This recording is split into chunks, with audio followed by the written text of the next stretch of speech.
బాగా దుక్కి దున్ని నీరు పెట్టి ఇంకా మీరు విత్తనం వేయడానికి సిద్ధంగా ఉన్నటువంటి సుక్షేత్రములవి.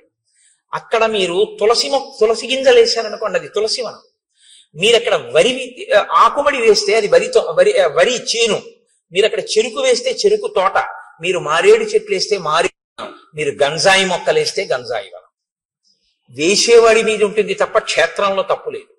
మీరే విత్తనం వేస్తే ఆ చెట్టే అక్కడ లేస్తుంది. తప్పంటూ ఎక్కడైనా ఉంటే మనం పిల్లల మనసుల్లో వెయ్యకూడనివి వేసిన పెద్దలది తప్పు తప్ప అది పుచ్చుకోవడానికి సిద్ధంగా ఉన్న క్షేత్రంది ఎప్పుడూ తప్పు కాదు. అందుకే పిల్లల మనసుల్లో వెయ్యవలసిన విత్తనం వెయ్యడం తన బాధ్యతగా గుర్తించకపోవడం కూడా దోషమే. తన కర్తవ్యం తను చెయ్యాలి. పిల్లలకి చెప్పవలసింది తాను చెప్పాలి.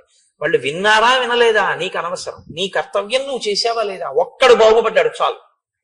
నీ పిల్లలకి నువ్వు చెప్పాలి. వాడు విన్నాడా వినలేదా నీకు అనవసరం. నీ కర్తవ్యం నువ్వు చెయ్యి. ఇది శ్రీరామాయణం మనకి నేర్పుతుంది. రాజ్యాభిషేకాన్ని పొంది రామచంద్రమూర్తి చేత అనుగ్రహింపబడి తాను జీవితంలో మళ్ళీ పొందలేను అనుకున్న సుఖాల్ని తిరిగి పొంది ఆ సంతోషంతో కాలం గడుపుతున్నటువంటి సుగ్రీవుడు రామచంద్రమూర్తికి మాట ఇచ్చిన ప్రకారంగా 4 నెలలు గడిచిపోయిన తరువాత సీతమ్మ తల్లి అన్వేషణ కొరకు ప్రయత్నించవలసిన వాడు దాని యందు తదేక దృష్టితో ఆ కార్యం మీద ప్రణాళిక రచన చెయ్యడంలో విఫలమయ్యాడు. ఈలోగా శరదృతువు వచ్చేసింది. సమృద్ధార్థంచ సుగ్రీవం మందధర్మార్థ సంగ్రహం అత్యర్థం అసతాం మార్గం ఏకాంతగత మానసం. ఈ శ్లోకాలు సుగ్రీవుణ్ణి ఉద్దేశించి చెప్తున్నట్లుగా ఉంటాయి. కానీ యథార్థానికి సమస్త జీవకోటి యొక్క పరిణామ క్రమంలో జరిగేటటువంటి ఒక పెద్ద దోషాన్ని ఆవిష్కరిస్తూ ఉంటాయి. అది చిట్ట చివర తీర్పు ఎక్కడుంటుంది అన్న దగ్గర నేను దాన్ని స్పృశించే ప్రయత్నం చేస్తాను. ప్రతి చోట ఆ విషయాన్ని ప్రస్తావన చేయకుండా చిట్ట చివర దీని ముగింపులో దీని సందేశం ఏమిటి అన్నది నేను మీకు ఆవిష్కరించే ప్రయత్నం చేస్తాను. మహర్షి అంటారు, పొందవలసినటువంటి రాజ్యాన్ని పొందినటువంటి వాడై ధర్మము అర్థము ఈ రెండిటిని పట్టుకోవడంలో విఫలమై ధర్మార్థములను పరిత్యజించినటువంటి వాడై నిరంతరము ఏకాంతమైనటువంటి సుఖమును కోరుకుంటున్నవాడై, అనగా స్త్రీ సంబంధమైన కామోపభోగమునందు అనురక్తిలో తలమునకలవుతూ, అసతాం మార్గం అంటే సత్పురుషులు అనుసరించినటువంటి మార్గమునందు సుగ్రీవుడు ఉన్నాడు. ఇప్పుడు సత్పురుషులు అనుసరించని మార్గంలో సుగ్రీవుడు ఉన్నాడు అంటే ఆయన ధర్మమునందు వైక్లభ్యం లేదు. ఆయన ఏదో వాలి చేసిన పొరపాటు లాంటి పొరపాట్లు చేశాడు అని కాదు, కానీ పురుషార్థములను సమన్వయం చేసుకోవడంలో పొరపాటు పడ్డాడు. సరే, మీరు వింటారు కదా దాని ఎందుకు మహర్షి అలా మాట్లాడతారు అన్నదాన్ని మీరు గమనిద్దురు గాని, నిర్వృత్త కార్యం సిద్ధార్థం ప్రమదాభిరతం సదా ప్రాప్తవంతం అభిప్రేతాన్ సర్వానేవ మనోరథాన్. ఆయన నిరంతరము కూడా భార్యల యందు అనురక్తి కలిగినటువంటి వాడై సిద్ధార్థం ఏది తాను పొందాలనుకున్నాడో దాన్ని పొందడం చేత కలిగినటువంటి అతిశయము వలన, ఆ మీదుమిక్కిలిగా ఉన్నటువంటి ఆ సంతోషము చేత అతను ఇతర విషయములన్నింటినీ కూడా విడిచిపెట్టేశాడు. స్వాంచ పత్నీం అభిప్రేతాం తారాంచాపి సమీప్సితాం విహరంతం అహోరాత్రం కృతార్థం విగత జ్వరం. ఆయన తన భార్య అయినటువంటి రుమని పొందాలి అని చాలా కాలంగా అపేక్షిస్తున్నాడు. ఇవాళ వాలి వధ తర్వాత తన భార్యని తాను పొందగలిగాడు.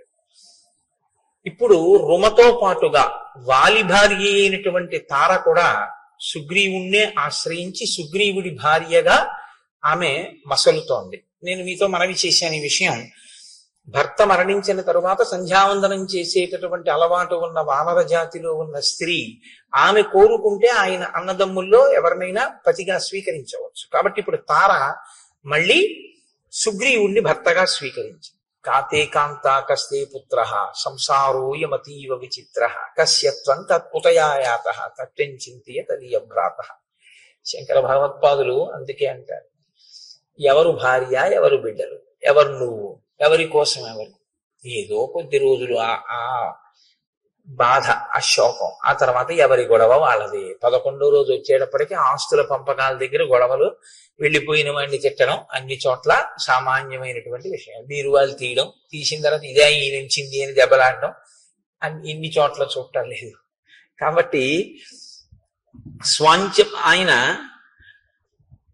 తార కూడా తనతో కూడినటువంటి కారణం చేత చాలా సంతోషంగా, అసలు అహోరాత్రం అంటే రాత్రి పగలు కూడా వేరొక వ్యవహారం అనేటటువంటిది ఏదీ లేకుండా స్త్రీ సుఖమును అపేక్షిస్తూ, స్త్రీ సుఖమును పొందుతూ ఆయన తన జీవితాన్ని తాను సంతోషం అనుకుని గడిపేస్తున్నాడు.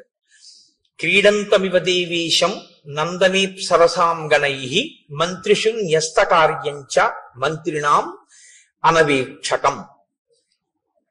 తాను రాజుగా నిర్వహించవలసినటువంటి బాధ్యతలు కొన్ని ఉంటాయి. ఇప్పుడు తను రాజ్యాన్ని పొందడంతో పాటుగా భార్యని కూడా పొందాడు, తారని కూడా పొందాడు. ఇప్పుడు ఆయనకి రెండూ వచ్చాయి, రాజ్యము వచ్చింది, భార్యలు వచ్చారు. కానీ దేనితో అంటకాడాడు అంటే ఒక్క భార్యలతోనే అంటకాడాడు. అలాగని రాచరికం వదిలిపెట్టాడా అంటే రాజుగానే ఉన్నాడు. మరి రాజ్య పాలన మంత్రులకు అప్పచెప్పాడు. సరే, మంత్రులకు అప్పచెప్పడం తప్పు కాదు, రాజు మంత్రుల యందు న్యాసం చేస్తాడు, ఆ బుద్ధితో ఉంటాడు. కానీ మంత్రులు తనకేమైనా సమస్య చెప్పవలసి వస్తే మంత్రులకి దర్శనమివ్వడం. ఇది ఇక్కడ ఉంది అసలు సమస్య అంతా. మహర్షి మాట్లాడేటటువంటి మాటలు చాలా గంభీరంగా ఉంటాయి. ఆయన అంత తేలికగా ఏం మాట్లాడరు. ఇంకొకళ్ళ యొక్క ప్రవర్తనని పరిశీలనం చేసి ఆ శ్లోకాన్ని చెప్పేటప్పుడు వాల్మీకి మహర్షి శ్లోకాల్ని జాగ్రత్తగా పట్టుకుంటే మనం ఎలా ఉంటున్నాము అన్నది కూడా మనం పరిశీలనం చేసుకోవాల్సి ఉంటుంది. రెండూ పొందినటువంటి వాడు రెండిటి యందు బుద్ధి పెట్టి ఉంటే, రాజ్యపాలన సక్రమంగా చేసి భార్యల యందు అనురక్తితో ఉంటే అందులో మీరు నేను పెద్ద పట్టించుకోవాల్సిన విషయం, రామాయణంలో శ్లోకం రచన చేయవలసిన అవసరం వాల్మీకి లేదు. ఆయన రాజుగా ఉండి ఆ రాజ్యమునకు సంబంధించిన వ్యవహారములు మంత్రులకు విడిచిపెట్టాడు. ఇప్పుడు మంత్రులు ఏదైనా సమస్య వస్తే రాజు నిర్ణయం చేయాలి. రాజు నిర్ణయం చేయాలంటే మంత్రులు ఎవరిని కలవాలి? రాజుని కలవాలి. కానీ మంత్రులకి రాజదర్శనం లేదు. ఎందుకు లేదు? అహోరాత్రము తార రొమ ఇతర పత్నులతో తిరుగుతుంటాడు. తిరుగుతూ ఉండడం వల్ల మంత్రులకి దర్శనం ఇవ్వడు. మంత్రులకే దర్శనం ఇవ్వని వాడు ప్రజలకేం దర్శనం ఇస్తాడు? కాబట్టి ఇప్పుడు ప్రజలు తమ కష్టం చెప్పుకోవాలి అంటే రాజు యొక్క దర్శనం లేదు. మంచి వాళ్ళై మంత్రులు మంచిగా పరిపాలిస్తే పర్వాలేదు, లేకపోతే అసలు రాజుకి ప్రజలకి మధ్య ఏ విధమైనటువంటి సమన్వయం లేదు. ప్రజలు ఎలా ఉన్నారో ఏమైపోతున్నారో ఆయనకు అనవసరం. ఆయన రాజుగా సుఖములను అనుభవించడానికి మాత్రం రాజపదవిని వాడుకుంటున్నాడు తప్ప, రాజపదవిని అనుభవిస్తున్నవాడు రాజుగా తన కర్తవ్యాన్ని చెయ్యడాన్ని విస్మరించాడు. ఇది మహర్షి యొక్క తీర్పు. కాబట్టి క్రీడంతమివ దేవేశం నందనే సరసాం గణై మంత్రిషు న్యస్త కార్యంచ మంత్రిణాం అనవేక్షకం. దేవేంద్రుడు నందనవనంలో తన భార్యలతో విహరిస్తూ ఎంత సంతోషంగా గడుపుతాడో, అప్సరసలతో విహరిస్తూ ఎంత సంతోషంగా గడుపుతాడో, అలా ఆయన కూడా తన భార్యలతో నిరంతరము వనముల యందు ఉపవనముల యందు విహరిస్తూ కాలాన్ని గడిపేస్తున్నాడు. కానీ ఒక ఆయన ఉన్నారు, ఆయన మహాప్రాజ్ఞుడు, బుద్ధిమతాం వరిష్టం. ఆయన గుర్తిస్తున్నాడు, రెండిటినీ గుర్తిస్తున్నాడు. ఏ రెండిటిని గుర్తిస్తున్నాడు? రామచంద్రమూర్తి ఓర్పుని గమనిస్తున్నాడు, సుగ్రీవుడి యొక్క వైక్లభ్యాన్ని గుర్తిస్తున్నాడు. Do not stretch the string beyond the last degree of its elasticity అని ఇంగ్లీష్ లో ఒక ప్రొవెర్బ్. అంటే తెలుగులో అయితే తెగేదాకా తాడు లాక్కండి అంటాం, కానీ అది ఇంకొంచెం బాగుంటుంది. స్థితిస్థాపక శక్తిని మించిపోయేంత వరకు మీరు లాగవద్దు అంటే, అది కొంచెం సాగగలిగిన శక్తి అన్నది కొంతకాలం ఉంటుంది. సాగగలిగిన శక్తిని దాటి మీరు లాగారనుకోండి, అది తెగిపోతుంది. ఓర్పు అన్నది కూడా అంతే. ఓర్పు పడుతున్నాడు కదా అని మీరు లాగారనుకోండి, ఆ ఓర్పు తెగిపోతుంది, అది భగ్నమైపోతుంది. అప్పుడు దాని స్థానంలో ఏమొస్తుంది అంటే, సహనము ఎక్కడ నశిస్తుందో అక్కడ రావడానికి ఉండేటటువంటిది ఒక్కటే ఉంటుంది, క్రోధం. విశేషమైనటువంటి కోపము ఒక్కసారి ఆవిర్భవిస్తుంది.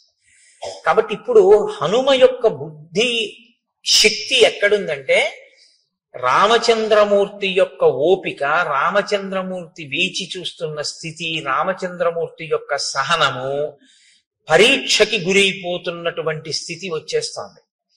ఈయన ఏ కబురు చేయడు, ఈయన మంత్రుల మాట వినడు, ఈయన మంత్రులకి దర్శనం ఇవ్వడు, అహోరాత్రములు భార్యలతో గడుపుతున్నాడు.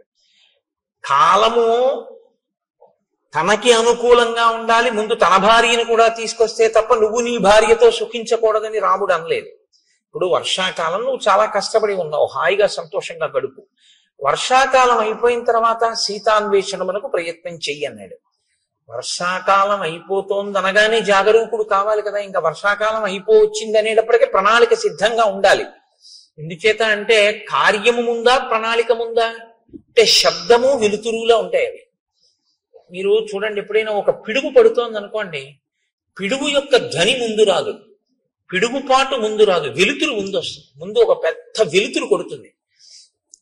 వెలుతురు కొట్టింది అంటే మీరు చెవులు మూసుకోవడం ఏదో చేస్తారమ్మో పిడుగు పడుతోందని. తర్వాత ధ్వని వస్తుంది, ధ్వని తర్వాత పిడుగు పడుతుంది. 3 అంచెల కింద ఉంటుంది తప్ప పిడుగుపాటు అంటే ఒక్కసారి పిడుగు పడిపోవడం ఉండదు. ముందు తెలుస్తుంది. ఒక కార్యం చెయ్యాలి అన్న దాంట్లో దక్షత అన్న మాటకు అర్థం ఏమిటంటే, పకడ్బందీగా దాన్ని ప్రణాళికారచన చెయ్యవలసి ఉంటుంది.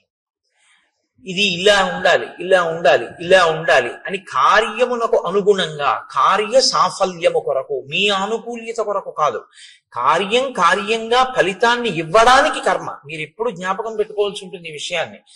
కర్మ జడం, కర్మ తనంత తానుగా ఫలితాన్ని ఇవ్వదండి. అందుకే భగవాన్ రమణులు ఉపదేశసారం చేస్తే కర్మ తజ్జడం అంటారు. కర్మ జడమైనటువంటిది. అది ఇప్పుడు ఇది ఎంత జడమో అంటే తనంత తానుగా దీనికి ఏమి నిర్వహణ శక్తి ఎలా ఉండదో, ఒక విద్యుత్తు దీంట్లో ప్రసరిస్తే ఇది పనిచేస్తుంటుంది.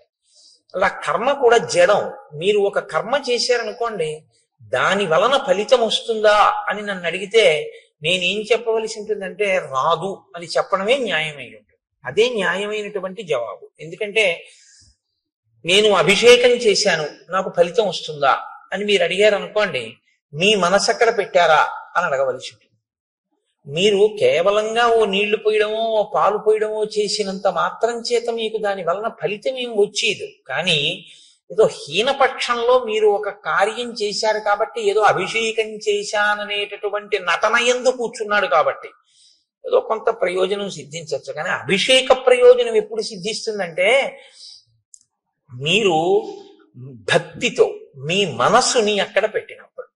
మీ మనస్సుని అక్కడ పెట్టినప్పుడు ఒక్కొక్కసారి ఏమవుతుందంటే పదార్థముల అవసరం ఉండదు, కర్మ అవసరం ఉండదు. కర్మ మనసు చేసేస్తుంది, మనసుకు ఆ శక్తి ఉంది. అందుకే దానికి స్వప్న వస్తుంది. మనసుకున్న బలం, మనసుకున్న బలహీనత రెండు ఒకటే బలహీనత, అదే బలం. మనసుకి ఏది బలహీనతో దాన్ని మీరు బలంగా మార్చగలిగితే మీరు ధన్యులు. మనసుకి ఏది బలమో దాన్ని మీరు బలహీనతగా మార్చుకుంటే మనం అధములం. అంతే తేడా. నీ మాట స్పష్టంగా లేదు అంటారు మీరు, నాకు తెలుసు. మీరు ఒక కర్మ చేస్తున్నారనుకోండి, ఆ కర్మ చేసే ముందు దాని యందు శ్రద్ధ అంటే భక్తి, అది ఎందుకు చేస్తున్నాం మనం అన్న విషయం మీద కొంత అవగాహన ఉండాలి. అది దీని కొరకు ఉద్దేశింపబడింది అన్నప్పుడు ఆ కోణంలోనే మీరు దాన్ని చెయ్యవలసి ఉంటుంది తప్ప ఏదో కర్మని కర్మగా చేశారనుకోండి. అన్నవరం సత్యనారాయణ స్వామి వారి వ్రతం 116 గంటలు కూర్చుని చేశాయనుకోండి, మీరు 116 మందిని త్రికరణ శుద్ధిగా చెప్పండి ఎందుకు చేశారు అని అడిగారు అనుకోండి. మేమందరం మా అమ్మాయి పెళ్లి కోసం చేశాం అన్నారు అనుకోండి, ఇప్పుడు చెయ్యకుండా చూస్తున్న ఆయన కూతురు పెళ్లి సెటిల్ అవ్వచ్చు. అదేమిటండి అని మీరు అడగచ్చు. ఈయన నవగ్రహ మంటపాన్ని ఆవాహన చేస్తూ సెల్ ఫోన్ మాట్లాడతాడు. ఇంకేవి పూజ? అది వ్రతం కాదు, అది వ్రత భంగం. వ్రతముల్ చేయుచునొక్కమారైన యవ్వారిన్ విచారించినన్ వ్రతభంగంబులు మానునట్టి వరదున్ వామాక్షు ఇక్షించియున్ గత చేలా ప్లవనంబు నీడు వ్రతభంగంబంచు పాలతటన్యస్తకరబ్జలై సరసలీలం రొక్కిరట్లందరూ అంటారు పోతన గారు కాత్యాయని వ్రతం గురించి మాట్లాడుతూ. ఎవరు మనసు తీసుకెళ్లి అక్కడ పెట్టాడో వాడికి పదార్థము యొక్క అవసరం లేకుండా వాడు సృజించగలడు. స్వప్నం అందుకే కదండి వచ్చింది. స్వప్నంలో మీ శరీరం ఏమీ వెళ్ళదు, మీ కళ్ళేమీ చూడవు, మీరేం వెళ్ళరు. కానీ స్వప్నావస్థ మీరు జాగృతి యందు ఎలా ఉన్నారు అన్నదానికి ఒక రుజువు.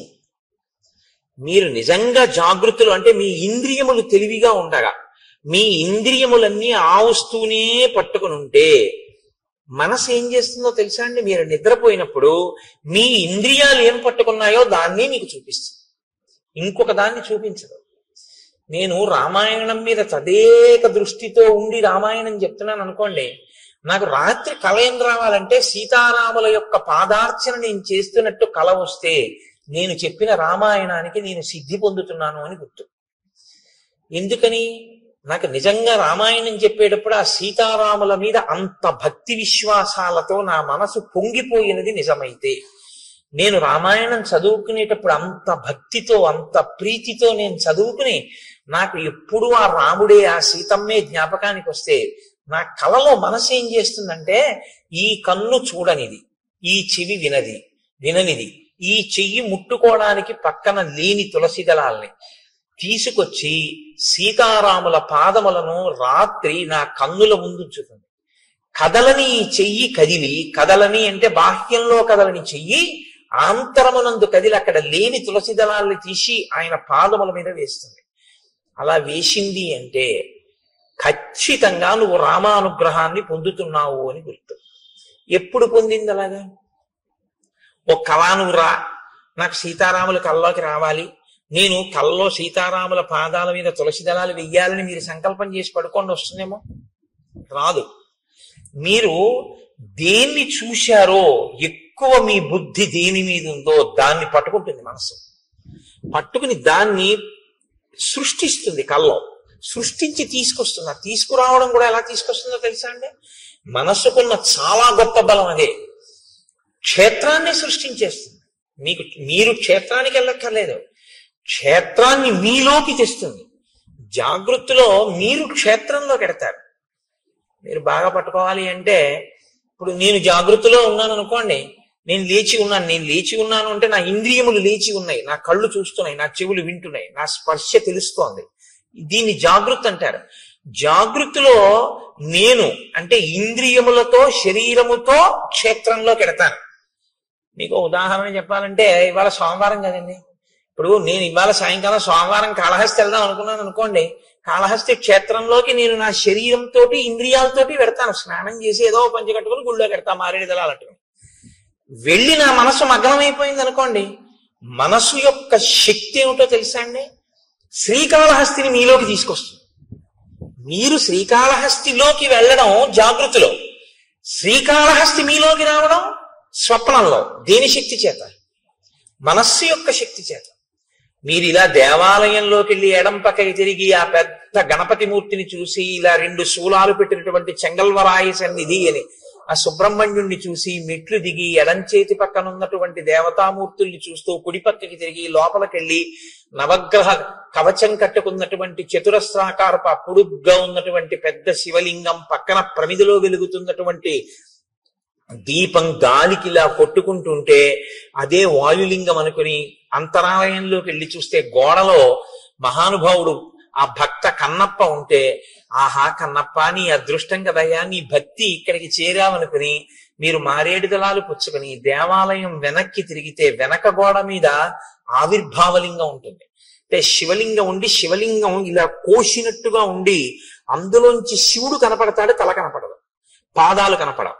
అంటే ఏ పరమాత్మ యొక్క కింది భాగాన్ని పై భాగాన్ని నువ్వు తెలుసుకోలేవో, అనంతమై ఉన్నాడో, అనంతమైనటువంటి పరమాత్మ చేత పరివ్యాప్తమైన లింగస్వరూపమై బ్రహ్మాండమంతా ఉంది అని తెలుసుకోదగినటువంటి ఆవిర్భావలింగాన్ని దేవాలయం వెనకాతల చూసి మీరు వెళ్ళేటప్పుడు ఆ కుడి చేతి పక్కన మొదట ప్రదక్షిణ మార్గంలోనే ఆ దుర్గమ్మ తల్లిని చూసి వెనక ఆవిర్భావలింగం, మళ్ళీ కుడి పక్కకి తిరిగితే మీ కుడి చేతి వైపు కోష్ట గణపతి, మీరు అలా తిరిగి వచ్చి మళ్ళీ శివలింగాన్ని చూసి అలా బయటికి వెళ్ళి కుడి చేతి పక్కకి తిరిగి నడుస్తుంటే వేదిక మీద నల్లటి గుడ్డలు దీపాలు వెలిగించి పట్టుకెళ్ళి అక్కడ పెట్టేటటువంటి శనీశ్వరమూర్తి దగ్గర నుంచి వెంకటేశ్వరుడు, కనకదుర్గమ్మ వారు, మళ్ళీ మీరు ఇలా కుడి పక్కకి తిరిగితే అరుగు మీద 63 మంది నాయనార్లు, నాయనార్లని దాటిన తర్వాత ఎడం పక్కన మార్కండేయ లింగం, మార్కండేయ లింగం దాటి మీరు కొంచెం ముందుకెళ్ళి కుడి పక్కకి తిరిగితే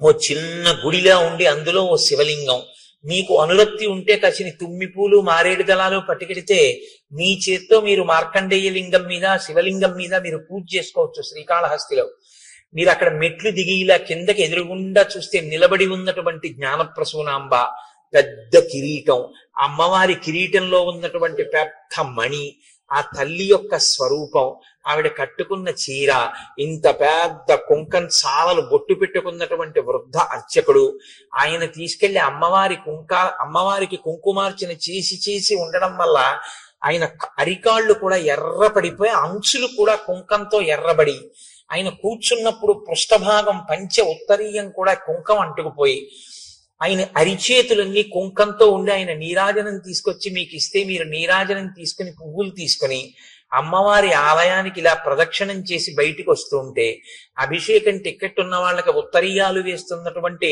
ప్రదేశం, ఆ ఎడం చేతి పక్కన ఉన్నటువంటి స్వామివారి ఊంజల్ మంటపం, అక్కడ ఉన్నటువంటి ఆ అద్దాల మంటపం, అది చూసి మీరు బయటికి వచ్చి మళ్ళీ ఇలా కుడి చేతి పక్కకి తిరిగి కుడి పక్క మెట్లెక్కితే ఒక చోట గీసినటువంటి వృత్తంలో నిలబడి చూస్తే మీకు ఎదురుగుండా కాళహస్తీశ్వరుని యొక్క శిఖర దర్శనం, ఇంకొక వృత్తంలో నిలబడి మీరు ఇలా చూస్తే అమ్మవారి శిఖర దర్శనం, ఇంకొక వృత్తంలో నిలబడి మీరు చూస్తే కొండ మీద ఉన్నటువంటి కన్నప్ప గుడి దర్శనం, యమధర్మరాజ ప్రతిష్ఠిత లింగం, అది దాటిటొస్తే ధర్మరాజ ప్రతిష్ఠిత లింగం అన్నట్టుగా ఉన్నటువంటి ఆ స్ఫటిక స్వరూపం, మీరు మళ్ళీ కుడి పక్కకి తిరిగితే కన్నప్ప లింగం అరుగు మీద, ఇలా కుడి పక్కకి తిరిగి చూస్తే దక్షిణాభిముఖంగా దక్షిణామూర్తి, అద్భుతమైన అలంకారంతో ఉన్న స్వామి, మీరక్కడ కింద పడి నమస్కారం చేసి ఎడం పక్కకి తిరిగి రాజద్వారంలోంచి బయటికి వెడితే ఎడం పక్కన ప్రసాదాల కౌంటరు, ముందుకెడితే నిత్యాన్నదానం, మళ్ళీ కుడి పక్కకి తిరిగితే ఓ పెద్ద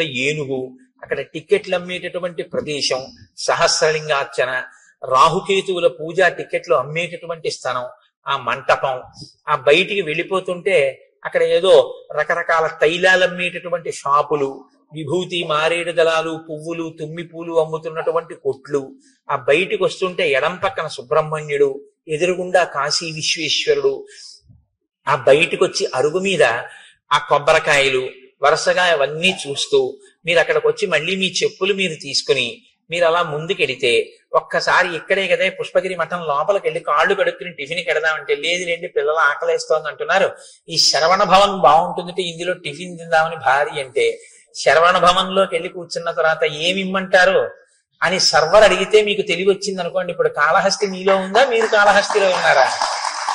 మీ యందు కాళహస్తి ఉంది, మీరు మీలోకి కాళహస్తి చేరింది శ్రీకాళహస్తి. ఇది మనస్సు యొక్క శక్తి. మనస్సు జాగృతి యందు బాగా దేన్ని పట్టుకుంటుందో దాన్ని సంకల్పంతో మీలోకి తీసుకొచ్చేయాలి. అది వచ్చింది అని కూడా మీ ఎవ్వరికీ తెలియదు లోకంలో. మీరు శ్రీకాళహస్తి వెళ్తే తెలుస్తుంది. మీలోకి శ్రీకాళహస్తిని తెచ్చేసుకోగలిగిన శక్తి మీకు వచ్చేసింది అనుకోండి, మీలోకి ఆయనలోకి శ్రీకాళహస్తిని తెచ్చేసుకుని ఆయన శ్రీకాళహస్తిలో ఉన్న శివలింగాన్ని అర్చిస్తున్నాడు, కూర్చున్నట్టున్నాడు, కానీ ఆయనలోకి శ్రీకాళహస్తి వచ్చి ఉంది అన్న విషయం కూడా ఎవరికి తెలియదు. ఇప్పుడు మనసుకి శక్తి ఉందా లేదా? మనసు యొక్క బలం ఇదే, బలహీనత ఇదే. మీరు దాన్ని బాగా శిక్షణ ఇస్తే దేన్నైనా మీలోకి తెస్తుంది. మీరు ఏ శిక్షణ ఇవ్వకపోతే దాని ఇష్టం వచ్చి నువ్వు పట్టుకున్నా తిరిగి అవన్నీ తీసుకొచ్చి మీలో పెడుతుంది. అదే బలహీనత. దాన్ని మీరు మార్చగలిగితే అదే దాని బలం. ఇప్పుడు నేను అన్న మాట మీరు బాగా పట్టుకున్నారు అనుకుంటున్నాను. మీరు వాడుకోవడంలో ఉంటుంది ఆ సాధన. ఈశ్వరుడు ఈ మనస్సును అందరికీ ఇచ్చాడు. దీన్ని మీరు వాడారా మీలోనే బ్రహ్మాండములన్నీ ఉంటాయి. మీరు ఎక్కడికి వెళ్ళక్కర్లేదు.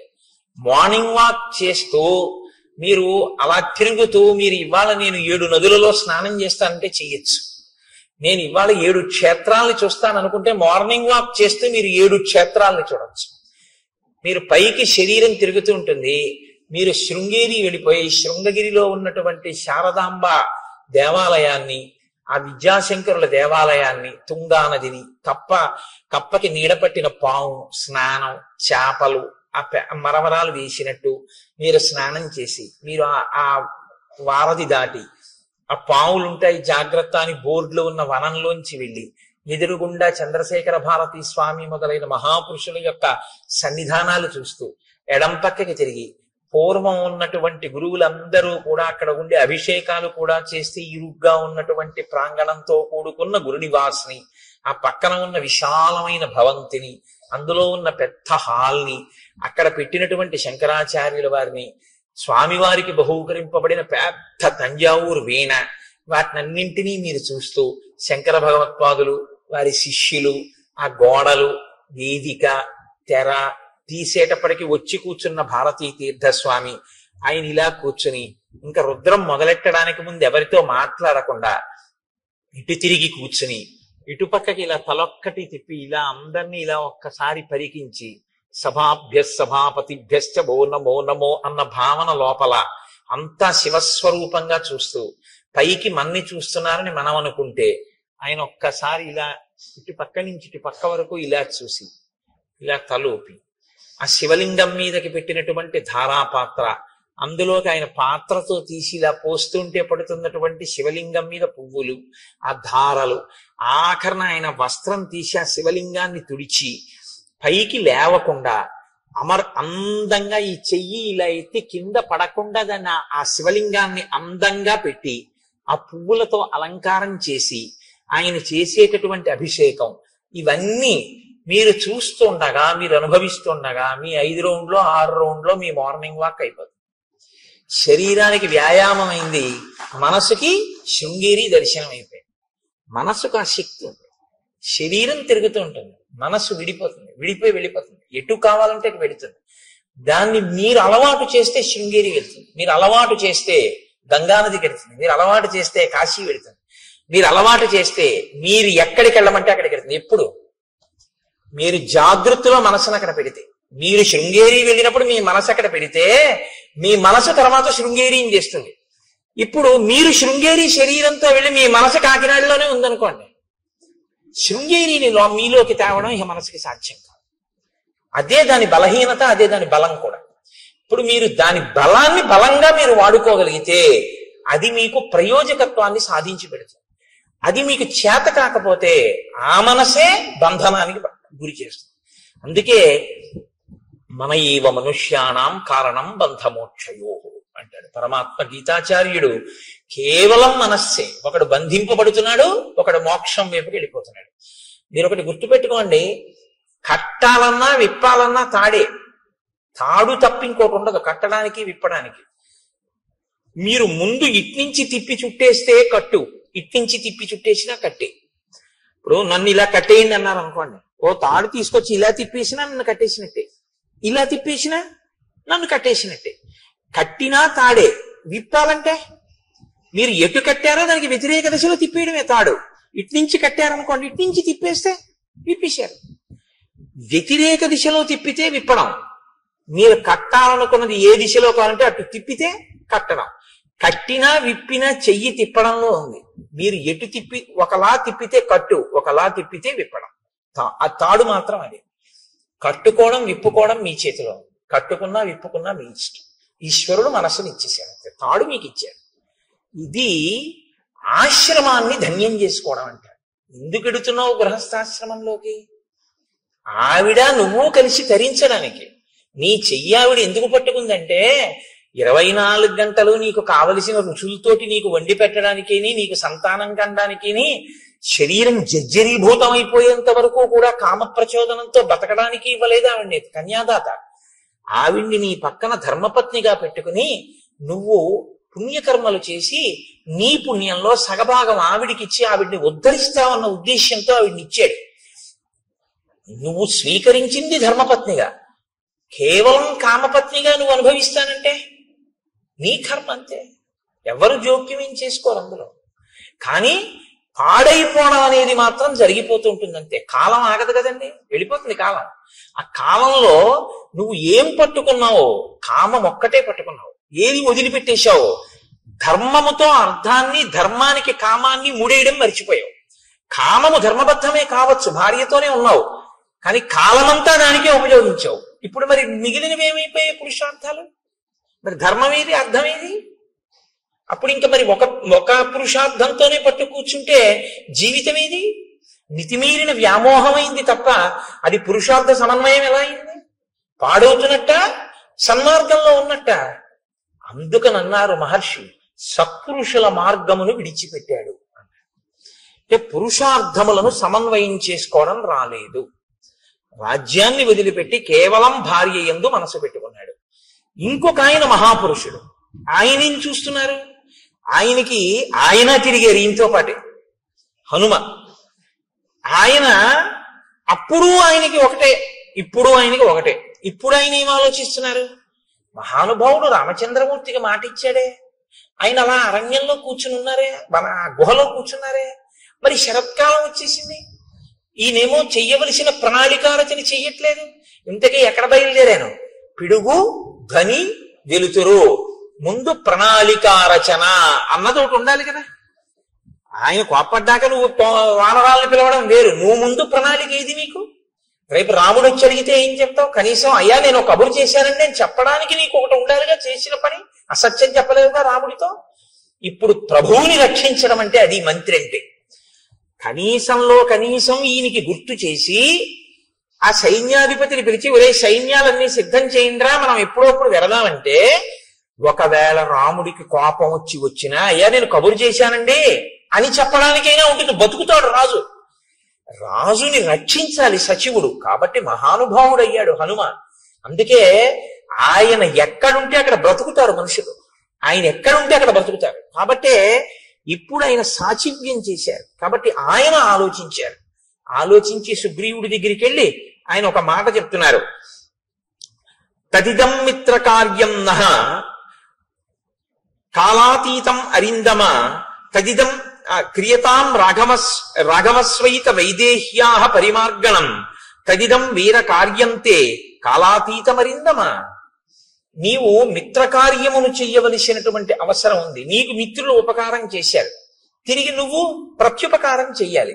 ప్రత్యుపకారం చెయ్యడం అనేటటువంటిది నీ మనసులో అవకాశం సావకాశం అని అనిపించినప్పుడు చేయడం కాదు. ఏ కాలంలో చెయ్యాలో ఆ కాలంలో చెయ్యాలి. ఏ కాలంలో చెయ్యాలని రాముడు చెప్పాడు? వర్షాకాలం అయిపోయాకని చెప్పాడు. వర్షాకాలం అయిపోయింది, నువ్వు మొదలు పెట్టాలి. ఇప్పుడు రాముడి వైపు నుంచి కాదు మొదలవ్వవలసింది, రాముడు నీకు ఇచ్చిన సమయం అయిపోయింది. ఇప్పుడు ప్రత్యుపకారం నీ వైపు నుంచి మొదలవ్వాలి. నువ్వు దాన్ని విస్మరించావు. కాబట్టి ఇప్పుడు ఎప్పుడైతే నువ్వు విస్మరించావో నువ్వు కృతాపరాధుడవయ్యావు, నువ్వు అపరాధం చేసిన వాడివయ్యావు. ఆయన ఇంకా చాలా గొప్ప ధర్మంలో ఉన్నాడు. ఏమిటి ఆయన పట్టుకున్న గొప్ప ధర్మం? నచ కాలం అతీతంతే నివేదయతి కాలవిత్ పరమాణోపి సన్ ప్రాజ్ఞ తవ రాజన్ వశానుద. ఇచ్చిన కాలం దాటిపోయింది, సుగ్రీవుడు ఏ ప్రయత్నం చెయ్యట్లేదు అని తెలుసున్నా ఆయన ఇంకా ఓపిక పడుతున్నాడు. పోన్లే చూద్దాం చూద్దాం చూద్దాం అని ఆలోచిస్తున్నాడు. నీ అంత నువ్వు ముందుకొస్తే తనొక కఠినమైన మాట అన్నానన్న బాధ తనకి మిగలకూడదని నువ్వు ఇది గుర్తించట్లేదు. గుర్తించకుండా కాలమును దుర్వినియోగం చేస్తున్నావు. ఒకసారి దుర్వినియోగం కాని అయిందో ఆ తర్వాత నువ్వు మనసులో ఉపకారం చేద్దామని అనుకున్నా సరే కాలమునందు చెయ్యవలసినది చెయ్యలేదు కనుక నువ్వేం చేయవలసి ఉంటుందో తెలుసా? తల ఉంచుకుని నిలబడి క్షమార్పణ చెప్తా పని చేయవలసి ఉంటుంది. ఇప్పుడు ఆ పని చేసినా చెయ్యవలసిన వేళకి చేసిన వాడన్న ఖ్యాతి ఉండదు, మరిచిపోయి గుర్తు చేస్తే చేసిన వాడన్న పేరు వస్తుంది. చెయ్యలేదా? చేశావు, ఉపయోగం ఉందా? లేదు. మీకండి రామాయణంలో టైం మేనేజ్మెంట్ అని ఇవ్వాలంటున్నారు. ఈ టైం మేనేజ్మెంట్ అన్న దాని కోణంలో రామాయణాన్ని మాట్లాడితే శ్రీరామాయణము టైం మేనేజ్మెంట్ అంటే కాలమును చక్కగా దక్షతతో వినియోగించుకుంటా అని నిజంగా మేనేజ్మెంట్ సైన్సెస్ చదువుకునేటటువంటి స్టూడెంట్స్ కి శ్రీరామాయణంలోంచి కానీ అన్వయం చేస్తే నేను మీకు నిజం చెప్తున్నాను, ఎక్కడా దొరకనంత గొప్ప విషయాలన్నీ శ్రీరామాయణంలో ఉన్నాయి. ఎంత గొప్పగా మాట్లాడతాడో, ఎన్ని చోట్ల వస్తుందో. చెయ్యవలసిన సమయమునందు చెయ్యవలసిన పని. సుందరకాండలో కూడా అత్యద్భుతంగా ప్రస్తావన చేస్తాడు దీని గురించి. కాబట్టి అందుకే నేను మీతో మనవి చేసింది, శ్రీరామాయణం అనేక కోణములలో మనకి నేర్పుతుంది. వ్యామోహాలకి లొంగిపోకుండా చెయ్యవలసిన సమయానికి చెయ్యవలసిన పనికి టక్కన లేచిపోగలిగిన శక్తి ఎక్కడి నుంచి వస్తుందంటే రామాయణంలోంచి వస్తుంది. కాబట్టి నచ కాలం అతీతంతే నివేదయతి కాలవిత్ తరమాణోపి సన్ ప్రాజ్ఞ తవ రాజన్ వశానుగః అని అకర్తురపి కార్యస్య భవాన్ కర్తా హరీశ్వర కిం పునః ప్రతికర్తుస్తే రాజ్యేన చ వధేన చ. రాజా, నువ్వు ప్రత్యుపకారం చేసేటటువంటి స్వభావం లేనివాడివని నేను అంటలేదు, నువ్వు అటువంటి వాడివని నేను అన్నాను. ఎందుకంటే ప్రత్యుపకారం చెయ్యడం కాదు, నీకున్నటువంటి లక్షణం ఏమిటో తెలుసా? అసలు ఉపకారం చెయ్యని వాడికి ఉపకారం చేస్తావు. అంత మంచివాడివి, చాలా మంచివాడివి, అందులో ఇంక సందేహమేం లేదు. భవాన్ కర్తా హరీశ్వర, ఓ వానర రాజా, నువ్వు అటువంటి ఉపకార బుద్ధి కలిగిన వాడివి. కానీ కిం పునః ప్రతికర్తుస్తే రాజ్యేనచ వధేనచ, రెండు గొప్ప కార్యములు నీకు చేశాడు రాముడు. ఒకటి రాజ్యం ఇచ్చాడు, రెండు రాజ్యం ఇవ్వడం కాదు, ఎవరు బతికుండగా నీకు అసలు రాజ్యము ప్రాణము భార్య ఈ మూడు సంశయాత్మకమో అటువంటి వాణ్ణి తన ప్రాణాలు పణంగా పెట్టి చంపాడు. వాలి ఇలా చూశాడు అనుకోండి, ఆయన వేగానికి హద్దు ఉందంటే ఇంకా రాముడు నిగ్రహించలేడా అన్నది పక్కన పెట్టండి, చాలా పెద్ద ప్రమాదకరమైన పరిస్థితి వచ్చేస్తుందా, వచ్చేదా. కాబట్టి తన ప్రాణములను పణంగా పెట్టి వాలిని వధించాడు. నువ్వేం చేస్తున్నావు? చెయ్యవలసిన సమయానికి చెయ్యవలసినటువంటి పని చెయ్యాలి. ఏమండి, నేను ప్రత్యుపకారం చెయ్యని వాడిని కాను, ఎవరో నాకు ఉపకారం చెయ్యని వాళ్ళకు కూడా వాళ్ళకి చేశాను, వీళ్ళకి చేశాను, వాళ్ళకి చేశానంటే నువ్వు నోరు ముయ్యవయ్యా. నీ ఈ రాజ్యం అసలు చేయడానికి ఎవడిచ్చాడు? ఆయనకి చెయ్యని దానికి మిగిలిన వాళ్ళకి చేస్తే ఎంత, చేయకపోతే ఎంత, అసలుది చేశావా అని అడుగుతాడు. ఏది ముఖ్యమో అది వదిలిపెట్టావు, ఏవి చిన్న చిన్నవి చేసినా చేయకపోయినా పర్వాలేదో అవి చేస్తున్నావు. ఏమిటి ఉపయోగం? కొన్ని వేళ పట్టున చేయవలసి ఉంటాయి, కొన్ని వేళ తప్పి చేసినా వచ్చే ప్రమాదం ఏమి ఉండదు. అవి వేళ పట్టున చేయవలసినవి వేళ పట్టున చేసేయాలి మీరు. దానికి మీరు ఇంక ఎంత ఖచ్చితంగా ఉండాలంటే అందులో ప్రత్యేకమైనటువంటి క్రమశిక్షణ ఉండాలి.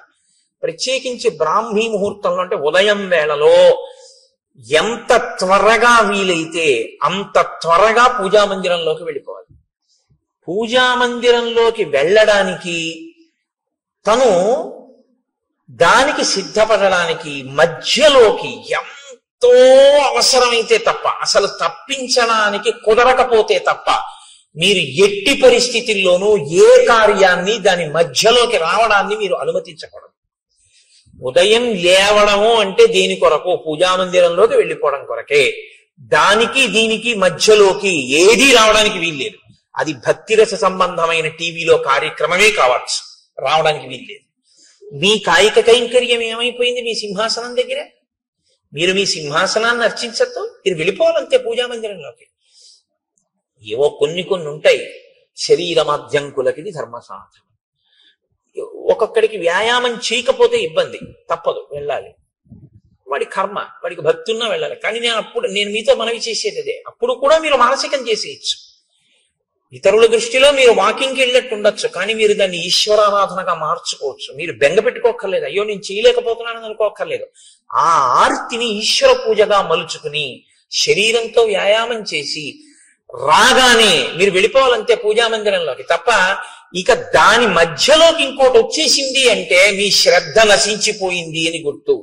ఇదే రావణాసురుడి విషయంలో సీతమ్మ అంటుంది, సన్నామివ మహాకీర్తిం శ్రద్ధామివ విమానితాం పూజామివ పరీక్షీణాం ఆశాం ప్రతిహతామివ. ఉపాసన రహస్యాలు చెప్పింది కాబట్టి సుందరకాండే. శ్రీరామాయణంలో అది ఇంకా జీవధార. సుందరకాండ వచ్చేస్తోందిగా ఇంకెంత 2-3 రోజులు. కాబట్టి హనుమ మాట్లాడడం అంటేనండి శ్రీరామాయణంలో అలా ఉంటుంది. ఆయన మహానుభావుడు. ఆయన ఎక్కడైనా మాట్లాడితే మీరు చాలా జాగ్రత్తగా దృష్టి పెట్టి ఆ విషయాన్ని జాగ్రత్తగా చదవవలసి ఉంటుంది. చదివి ఇది నా జీవితంలో అన్వయం చేసుకునేటప్పుడు ఎక్కడ వస్తోంది పొరపాటు, దీన్ని నేను ఎక్కడ దిద్దుకోవలసి ఉంటుంది అన్నది మీరు ఆలోచించుకుని మీరు వెంటనే మీ జీవితంలోకి సమన్వయం చేసుకోవడంలో కృతకృత్యులు కావాలి. అప్పుడు రామాయణం మీకు ఉపయుక్తం అవుతుంది. కాబట్టి రాజా నువ్వు తొందరపడవలసి ఉంటుంది. ఉండి వెంటనే రాముడికి ప్రత్యుపకారం చెయ్యి. ఇప్పుడు హనుమ చెప్పిన మాట అంటే వింటాడు. వినడం సుగ్రీవుడి లక్షణం, వినకపోవడం రావణాసుడి లక్షణం. తప్పు చేయడం తప్పు కాదు, వినగలిగినటువంటి ప్రజ్ఞ ఉంటే బయటికి వస్తాడు, పర్వాలేదు. కాబట్టి ఇప్పుడు ఆయన వెంటనే నీలుణ్ణి పిలిచాడు. పిలిచి సంధిదేశాతిమతిమాన్ నీలం నిత్య కృతోద్యమం దిక్షు సర్వాసు సర్వేషాం సైన్యానాం ఉపసంగ్రహే.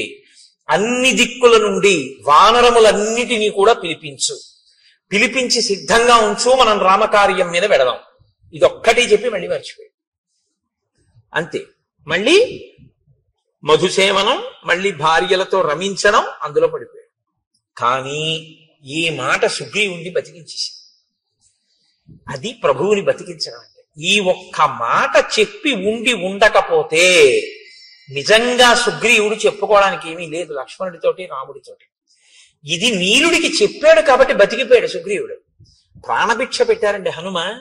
సచివుడు మంత్రి అంటే అర్థం ఏమిటంటే నిర్మోహమాటంగా తన మీద పరిపాలన చేసేటటువంటి ప్రభువు యొక్క హితాన్ని ప్రజాహితాన్ని కోరి అందులో ఏ మొహమాటం లేకుండా సలహా చెప్పగలిగినటువంటి ప్రజ్ఞ ప్రకాశించిన వాణ్ణి మంత్రి అని పిలుస్తారు.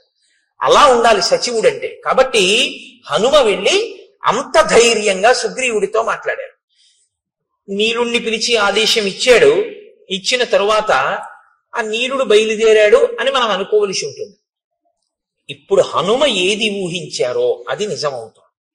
మహాత్ముల ఊహలు ఎందుకు పోతాయండి? ఉత్తినే పోవు. శరత్కాలం వచ్చేసింది. శరత్కాల చిహ్నములను వర్ణించాడు రామచంద్రమూర్తి లక్ష్మణుడితో. వర్ణించి ఆ లక్ష్మణునితో ఒక మాట చెప్పాడు. అన్యోన్యబద్ధ వైరాణం జిగీషూణాం నృపాత్మజ ఉద్యోగ సమయ సౌమ్య పార్థివానాం ఉపస్థిత.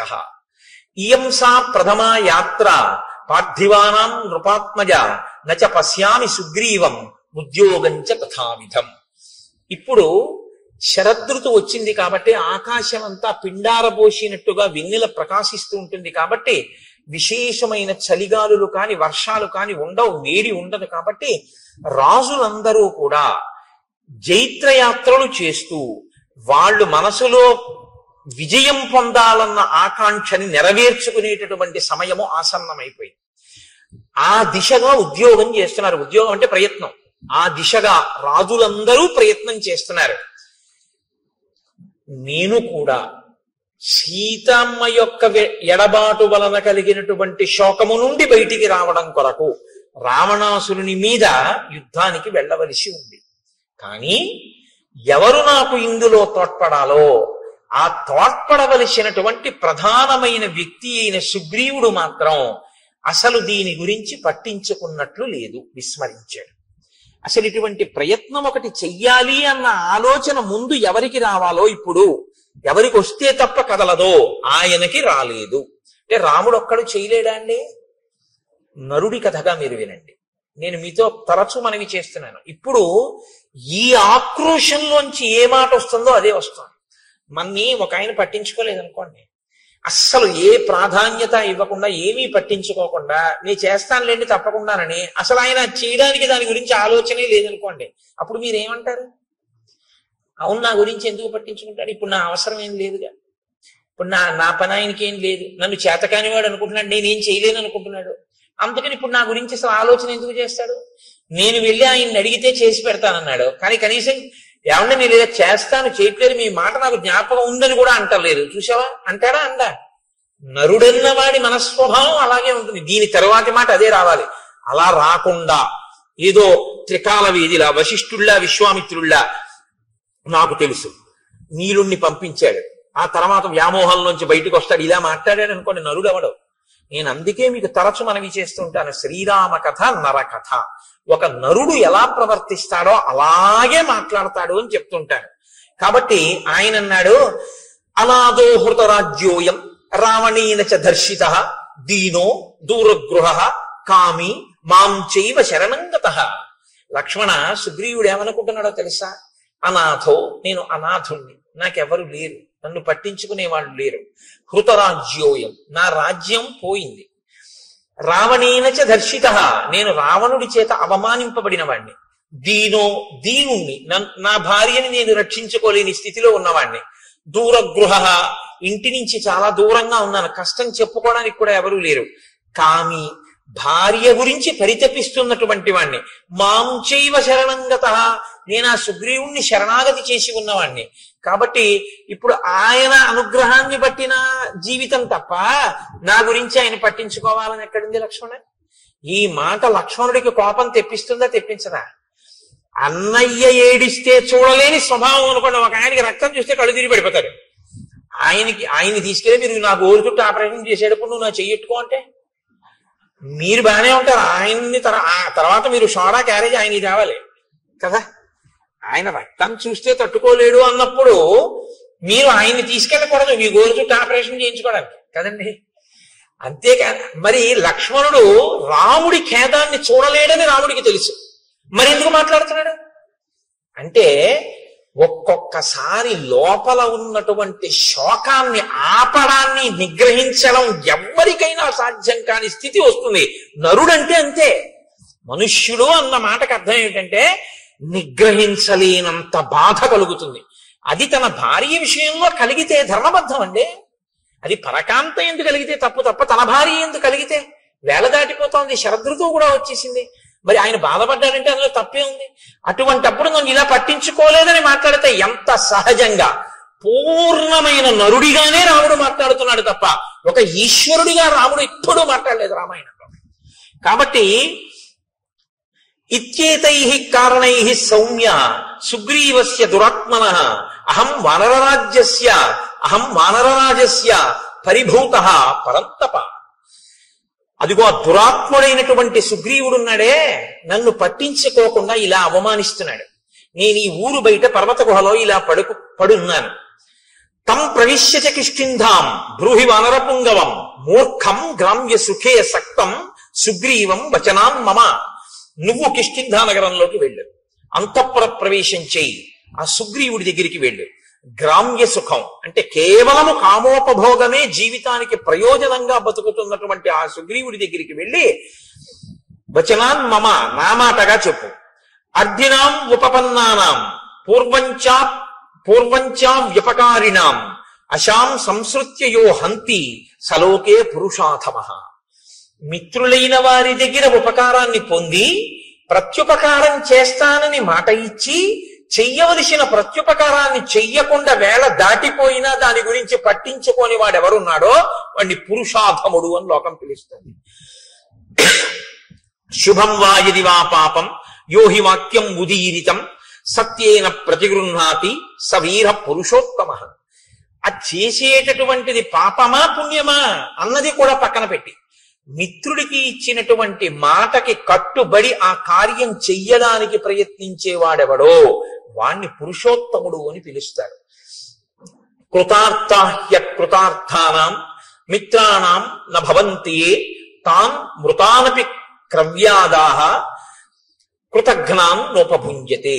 ఎవరు మిత్రులు చేసిన ఉపకారము వలన తాను గట్టెక్కి మిత్రుణ్ణి గట్టెక్కించడానికి ఉపకారం చెయ్యవలసిన సమయంలో ఉపకారం చెయ్యకుండా ముఖం సాటేసి తిరిగి జీవితాన్ని వెళ్లబుచ్చుకునే ప్రయత్నం చేస్తాడో అటువంటి వాడు మరణించిన తరువాత వాడి శరీరాన్ని కుక్కలు కూడా ముట్టుకోవు అని చెప్పు.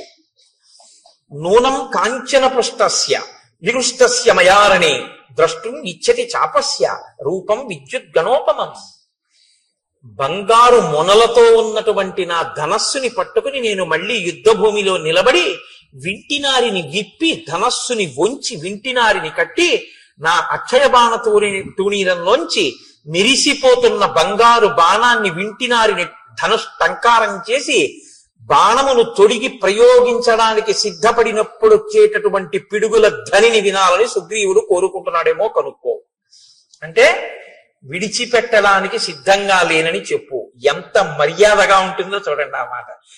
నిన్ను చంపేస్తాను అనడు. నా బాణపు అల్లెత్రాడు కట్టి బాణప్రయోగం చేయడానికి సిద్ధంగా ఉన్నప్పుడు నేను చేసేటటువంటి ధనుష్టంకారాన్ని యుద్ధ భూమిలో వినాలనుకుంటున్నాడా? అడుగు. అంటే శత్రువుగా నిలబడిపోవలసి వస్తుందని గుర్తు పెట్టుకోమ్మ మనం అని కఠినంగా మాట్లాడడం. ఆ మాటలో కూడా ఎంత సౌమ్యంగా ఉంటుందో, అప్పుడు కూడా ఎంత మాటలో ఎక్కడ మీకు అశ్లీలత కానీ అసలు ఆ మాటలో వ్యగ్రత కానీ కనపడవు. అంత అందంగా ఉంటుంది ఆయన మాట్లాడితే. అందుకే శ్రీరామాయణాన్ని బాగా చదివి రామాయణం బాగా జీర్ణమైనటువంటి వాళ్ళు కోపంతో మాట్లాడినా అందంగానే ఉంటుంది. ఎందుకంటే ఆ భాష అటువంటి సుసంపన్నమైన హృదయం అలవాటు అవుతాయి. కాబట్టి నచ సంకుచిత పంథ ఏన వాలీహతో గత సమయే తిష్ట సుగ్రీవ మా వాలి పదమన్వగాహ. వాలి విడిపోయినటువంటి మార్గం ఇంకా మూసుకుపోలేదు, తెరిచే ఉందని గుర్తు చెయ్యి. అలా వెళ్ళాలి అనుకోకపోతే తానన్న మాట నిలబెట్టుకోమన్నానని చెప్పు. వాలి వెళ్ళిన మార్గం మూసుకుపోలేదంటే అటు పంపిస్తానని చెప్పంటే వాలికి వెళ్ళాడు, మృత్యువుని పొందాడు, అదే పొందుతాడని చెప్పు. ఆ మాట నోటితో అనడం. ఎందుకంటే మిత్రుడి విషయంలో అసలు ఆ మాట నోటి వెంట రాకూడదు. కాబట్టి ఎంత అందంగా మాట్లాడుతున్నాడో చూడండి. తన ధర్మం నుంచి తాను ఒక్క అడుగు తొట్టు పడకుండా నిలబడుతుంటాడు ఎప్పుడు. ఆ కోపంలో కూడా. అందుకే ఆయన మహానుభావుడు కోపం తెచ్చిపెట్టుకుంటాడు తప్ప కోపానికి వశుడు కాడు. ఆయన ఒక్క అరణ్యకాండలోనే అలా వశుడైంది. లక్ష్మణుడు చెప్పగానే మళ్ళీ మాట విన్నాడంతే. కాబట్టి అంత అందంగా ఉంటుంది ఆ మాట. కోపానికి వశుడైపోయినటువంటి వాడి వెర్రికేకలు, వాడి మాటలు, వాడి నోట్లోంచి వచ్చే ధూర్త ప్రలాపన ఇంకోలా ఉంటాయి. కోపాన్ని అదుపులో పెట్టుకుని తను ఎక్కడ మనస్సులో బాధపడుతున్నాడో దాన్ని అవతల వాడికి సందేశాత్మకంగా అందించాలనేటటువంటి ప్రజ్ఞ ఉన్నవాడి యొక్క వాగ్ధోరణి అనన్య సామాన్యంగా ఉంటుంది. భావము యొక్క వ్యగ్రత ఉంటుంది తప్ప భాష యందు వ్యగ్రత ఉండదు. భావము మాత్రం సుస్పష్టంగా ఉంటుంది, అందులో సందేహమే ఉండదు. కానీ భాష మాత్రం అమంగళకరమైనది కాని, అశ్లీలమైనది కాని, వినడానికి ఖేదంగా ఉండేటటువంటిది కాని అటువంటి భాష వాడరు. ఎందుకో తెలుసా అండి? అక్షరములన్నీ కూడా పరాశక్తి యొక్క స్వరూపం. అమ్మవారి స్వరూపం ఇది వేరు. ఈ స్వరూపాన్ని స్థూల రూపం అంటారు. ఇది కాకుండా అమ్మవారికి ఒక రూపం ఉంటుంది. ఆ రూపం అక్షరాలన్నీ సంస్కృతంలో మాతృకలు అని పిలుస్తాం. ఆ అక్షరాలన్నీ ఏ ఉంటాయో ఆ అక్షరాలన్నీ అమ్మవారి యొక్క స్వరూపాలు. శబ్దము మనం అక్షరాన్ని ఉపయోగించడానికి నాలుకని తిప్పినప్పుడు ఉపయోగించేటటువంటి మాట ఉందే, అది ఆ శక్తి అమ్మవారి అనుగ్రహంతో పలుకుతాం అక్షరాలు. అందుకే అక్షరములే పదములు అవుతాయి, పదములు వాక్యములు అవుతాయి, వాక్యములలో అర్థం ఉంటుంది. మీరు అక్షరాల్ని ఎన్ని మాటలు దుర్వినియోగం చేశారో అన్ని మాటలు పరాశక్తి లెక్కలోకి తీసుకుంటుంది. వీడు నా స్వరూపాన్ని ఖేదపరిచాడు, అక్షర స్వరూపాన్ని దుర్వినియోగం చేశాడు. అందుకే మాట చాలా పొందికగా ఉండాలి తప్ప మాటలో అసలు ఏ మాటలు నోటి వెంట రాకూడదో ఆ మాటలు నోటి వెంట తరచు ప్రయోగించడం కానీ, ఏ మాటలు నోటి వెంట అస్తమానం మాట్లాడకూడదో ఆ మాటల్ని వాడడం కానీ చేయకూడదు. మాటకున్నటువంటి బలహీనత ఏమిటో తెలుసా అండి? మనసు పట్టుకుంటుంది. దానికి అదొక పెద్ద ఇబ్బంది. నేను మీతో చెప్పాక బలహీనత బలం అవే. మీరు చాలాసేపు మీకు రాకపోయినా మీరు అలా వినండి. ఆ గురు ప్రార్థన అదే పనిగా ఓ గంట సేపు విన్నారనుకోండి, అంతవరకు ఎందుకంటే పోనీ గురు ప్రార్థన కాసేపు వదిలేయండి. పోనీ ఏదో సంస్కృతంలో సంక్లిష్ట పదజాలంతో ఉందండి అంటారా, పక్కన పెట్టేయండి. మీరు ఏదో రామదాస్ గారి కీర్తన పెట్టుకుని ఒక గంటన్నరో అలా కీర్తనలు విన్నారనుకోండి, అన్ని కీర్తనల మీద మీ మనస్సు నిలబడదు. వచ్చిన బాధ మీకు ఏదో ఒక కీర్తన మీదకి వెళ్ళి మనసు రంజిల్లుతుంది, పొంగుతుంది. అది మీరు ఏం చేస్తారంటే రీప్లే నొక్కి మళ్ళీ వింటారు. అంతా అయిపోయిన తర్వాత ఒరే అదొక్కసారి మళ్ళీ పెట్టు అని మళ్ళీ వింటారు. అయిపోయిన తర్వాత మీరు తువ్వాలు ఆరేసుకోవడానికి వెళ్ళి తక్కువేమి మనకు రాముండొక్కడుండు వరకు అంటారా అనరా? మీకు సంగీతం వచ్చని అన్నారా? పట్టేసుకుంది నాలుక. మీరు చూడండి, నోట్లో ఆడుతోందిరా ఇవాళ ఇది పోవట్లేదు అంటాడు. మీరు వినకూడనిది విన్నా అంతే పట్టుకుంటుంది. మీరు అదే పనిగా ఏవి వినకూడదో అవి వింటున్నారు అనుకోండి, అవే వస్తాయి. ఇవాళ దేశంలో ఉన్నటువంటి పెద్ద దౌర్భాగ్య స్థితి ఏమిటో తెలుసా అండి? నేను పదే పదే విమర్శించానని మీరు అనుకోవద్దు. ఇలా నొక్కితే మారేటటువంటి వాటిలో మీ కళ్ళ ముందు మీ చెవులకి ప్రధానమైనటువంటి ఇంద్రియాలన్నింటికీ కూడా మీరు అదే పనిగా పిల్లలకి విషాన్నే అందిస్తున్నారు అనుకోండి, వాళ్ళ మనసు ఎక్కడికి వెళ్ళిపోయి కూర్చుంటుంది? అక్కడే కూర్చుంటుంది. దాని మీదే వాడికి వ్యామోహం పెరిగిపోతుంది. ఇంకా ఇంద్రియాలు ఎప్పుడూ దాని మీదే పనిచేస్తే మనసు దాంతో తాదాత్మ్యత చెందిపోతుంది, వెంపర్లాడిపోతుంది. దానికోసమే అదే చూడాలి, అదే చూడాలి, అదే చూడాలి తాపత్రయం. ఏమిటి చూడడానికి ఇందులో అని పడుకోలేడు. మారి మారి మారి మారి అది రామకృష్ణ పరమహంస మాటల్లో అయితే నల్లమందు మరిగిన నెమలి అంటారు. ఆయన మనస్సు గురించి మాట్లాడుతూ ఒకసారి ఎంత చెప్పినా శిష్యుడికి అర్థం కాలేదు. అర్థం కాకపోతే ఆయన అన్నారు, నీకు చూపిస్తాను చూడు మనస్సు అంటే ఎలా ఉంటుందో అన్నాడు. ఇవాళ మధ్యాహ్నం 3 అయింది కదా, ఇప్పుడు నీతో నేను మాట్లాడుతున్నప్పుడు లోపల నల్లమందు ఉంది, ఓ నల్లపూసంత నల్లమందు పట్టరా అన్నాడు. నెమలి ఎప్పుడు తినలేదు, నెమలి ఏదో తింటూ ఉంటుంది. అలా తింటున్న నెమలిని పిలిచి ఆయన నల్లమందు అక్కడ పెట్టి తినిపించాడు. ఆ చిన్న నల్లమందు గుళిక తిండేది. అది మర్నాడు 3 గంటలకు వచ్చేసింది. వచ్చేసి రెక్కలు అల్లారుస్తూ ఓ క్రాంఖణం చేస్తోంది. ఆయన మళ్ళీ ఓ పిసర్ నల్లమంది పెట్టారు. అది మళ్ళీ తినేసి వెళ్ళిపోయింది అంతే వెంటనే. ఇక 3 అయ్యేటప్పటికి మీరు ఎన్ని పెట్టండి, ఆ నల్లమందు పెట్టకపోతే మాత్రం దానికి నిద్ర పట్టదు. అది ఇంకేమీ తినదు. అది మిగిలిన వాటిని కూడా పొడి చేస్తుంది. అంటే అంత గొప్ప నెమలి ఒక్కసారి నల్లమందు పుచ్చుకోవడానికి అలవాటు పడింది అంతే. ఇప్పుడు అది నల్లమందుకి బానిసైంది. మీ మనసు నల్లమందు విషయమే కాదు, మీ ఇంద్రియములనేటటువంటి ద్వారములను తెరిచి దేన్ని లోపలికి పుచ్చుకోవడానికి అలవాటు చేశారో దాన్ని పుచ్చుకొమ్మనే జరుగుతుంది. మీరు అదే పనిగా ఒక దానికి అలవాటు పడిపోయారు అనుకోండి, ఇంకా అదే పని. ఏమున్నదండి ఇప్పుడు ఇవాళ లోకంలో? నేను తరచు విమర్శించాను, మీరు దయచేసి ఏమనుకోద్దు.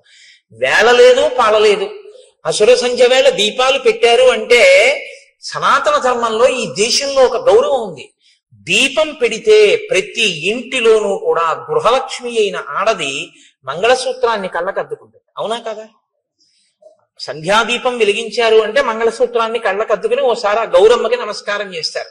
ఇవాళ ఇలా సంధ్యాదీపం పెట్టి మీరు ఇలా టీవీ పెట్టగానే మెళ్ళో మంగళసూత్రాలు లాగేస్తూ ఉండడం, లాగేసి విసిరేయడం, స్లో మోషన్ లో అది ఎంత దూరం వెళ్లి పడిపోయిందో చూపిస్తూ ఉండడం, లేకపోతే చచ్చిపోయిన శవాల్ని కాలుస్తున్నటువంటి దృశ్యాలు ఇంట్లో ఆ దిక్కున కనపడుతూ ఆ మంటల యొక్క దృశ్యాలు గోడల మీద వాటి మీద పడుతూ ఉండడం, భయానకంగా దాన్ని చూస్తూ ఉండడం, కొట్టుకున్నవి పొడుచుకున్నవి 1కి 4 మాటలు రీప్లే చూపిస్తూ ఉండడం, అర్ధరాత్రి వేళ ఘోరమైనటువంటి వాటిని సావధానంగా చూసే అవకాశం పిల్లలకి ఇవ్వడం, ఇవన్నీ పిల్లలకి ఇచ్చి మీ పిల్లలు మంచిగా ఉండాలని మీరు కోరుకుంటే ఎలా ఉండడం కుదురుతుందండి? వాళ్ళకి రోజు విషం పెడితే విషకన్య అవుతుంది తప్ప అది ఆవుదూడ ఎలా అవుతుంది? ఇవాళ మన దౌర్భాగ్యం అంతా దీని గురించే ఏడిచారు మహానుభావులు శాసనసభల్లో. సంస్కృతి నశించిపోతుందా అని ఏడిచారు. సంస్కృతి నశించిపోయాక నీకు భౌతిక భోగం ఎంతున్నా దాని వల్ల ఉపయోగం ఏమీ ఉండదు. Scientific advancement without an iota of restraint is totally dangerous to the entire society. మీరు ఆలోచించండి నేను అన్నమాట. సెల్ ఫోన్ 2-వీలర్ మీద పెడుతూ మాట్లాడకూడదన్న నిగ్రహం లేనటువంటి వాడికి మీరు సెల్ ఫోన్ ఇచ్చి పంపిస్తే వాడితో పాటు ఇంకో కుటుంబమంతా ఆధారపడిన ఇంకో వ్యక్తి జీవితం కూడా ప్రమాదంలోకి వెళ్ళిపోతాయి. సైంటిఫిక్ అడ్వాన్స్మెంట్ తప్పనాలా? మనిషికి సెల్ఫ్ రెస్ట్రైంట్, తనని తాను నిగ్రహించుకోగలిగిన శక్తి లేకపోవడం తప్పనాలా? నిగ్రహం లేకపోవడం తప్పు. నిగ్రహం అస్తమానం నీకు ఎవడు నేర్పుతాడు? అంగుళం పోలీసులు పెట్టి నీకు నేర్పుతారా? మనిషివి కాబట్టి నీకు ఉండాలి. మనిషిగా ఎలా బతకాలో రామాయణం చదివితే వస్తుంది. ఆ రామాయణం అందుకే మనుషుల్ని మనుషులుగా ఇబ్బంది లేకుండా బ్రతకగలిగినటువంటి స్థితి కావాలి అంటే మీరు ఏది చూడొచ్చో ఏది చూడకూడదో, మీ మనసు ఎందుకు పాడవుతుందో, మీ మనసు ఎందుకు పవిత్రం అవుతుందో మనోరంజకత్వం కోసం కావలసి ఉంటుంది. మనోరంజకత్వం అంటే నువ్వు కాసేపు సంతోషంగా ఉల్లాసంగా గడపాలి అంతే, అంతవరకే. ఒక్కొక్క దాని ప్రయోజనం దేని కొరకు అంటే దాని ప్రయోజనం అంతవరకే. నువ్వు ఉల్లాసంగా కాసేపు ఏదో బడలిపోయావు, కాసేపు ఏదో కాస్త ఉల్లాసంగా ఉండాలి. కాబట్టి ప్రమాదకరము కానటువంటి ఉల్లాసభరితమైనది చూడ్డానికి నువ్వు కొన్నింటిని వాడుకోవాలి. వినోదం హద్దుల్లో ఉండాలి. వినోదం హద్దులు దాటిపోయి వెళ్ళిపోయి మేము సమాజాన్ని బాగు చేయడానికి ఇవన్నీ తీయలేదన్న మాట నువ్వు అనకూడదు, తప్పది. దాని ప్రభావం సమాజం మీద ఉండి తీరుతుంది. నువ్వు ఆ మాట అంటే ఎలా అవుతుంది? కుదరదది. కాబట్టి ఇవాళ ఈ హద్దులు ఎందుకు దాటిపోయామంటే మనం రామాయణాన్ని మరిచిపోకుండా ఉండగలిగితే మనం ఖచ్చితంగా హాయిగా ఆనందంగా ఏ వస్తువుని ఎక్కడ వరకు వాడుకోవాలో అక్కడ వరకు వాడుకోగలిగిన ప్రజ్ఞ భాషించి ఉండేది. ఇది రామాయణం చెయ్యగలిగినటువంటి గొప్ప ప్రయోజనం. ఇది మీరు పిల్లలు చూడండి, ఏదైనా కథ చెప్పమ్మమ్మా, ఏదైనా కథ చెప్పు తాతయ్య అంటారు. ఏం కథ చెప్తాను? రాత్రి 7ంటికి సీరియల్ వస్తుంది చూడు అంటే వాడు అదే చూసి మీరు అదే చూస్తే, మీరు అంటే మీరు కాదు, మీరేం చూడరు, నా గురించి నీ చెప్పుకునేది. కాబట్టి అసలు ముందు మనకొకటి వస్తే రా నీకు ఒక చెప్తాను కూర్చో. ఏమైందో తెలుసా? ఒకసారి సుగ్రీవుడు ఏం చేశాడో తెలుసా? ఏం చెప్పారో తెలుసా? హనుమ, అదిగో నువ్వు దండం పెడతావే ఆ స్వామి బుద్ధిమతాం వరిష్టం. ఏం చెప్పారో తెలుసా? ఇదిగో కాలం దాటిపోతే ప్రమాదం వస్తుంది, వేళపట్టున చెయ్యవలసింది వేళపట్టున చెయ్యాలని చెప్పారు అని ఈ ఘట్టాన్ని చెప్పండి.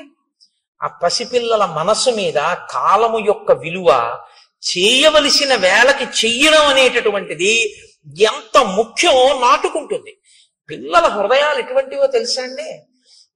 బాగా దుక్కి దున్ని నీరు పెట్టి ఇంకా మీరు విత్తనం వేయడానికి సిద్ధంగా ఉన్నటువంటి సుక్షేత్రములవి. అక్కడ మీరు తులసి గింజలు వేశారనుకోండి, అది తులసివనం. మీరు అక్కడ ఆకుమడి వేస్తే అది వరి చేను, మీరు అక్కడ చెరుకు వేస్తే చెరుకు తోట, మీరు మారేడు చెట్లు వేస్తే మీరు గంజాయి మొక్కలు వేస్తే గంజాయి వనం. వేసేవాడి మీద ఉంటుంది తప్ప క్షేత్రంలో తప్పు లేదు. మీరే విత్తనం వేస్తే ఆ చెట్టే అక్కడ లేస్తుంది.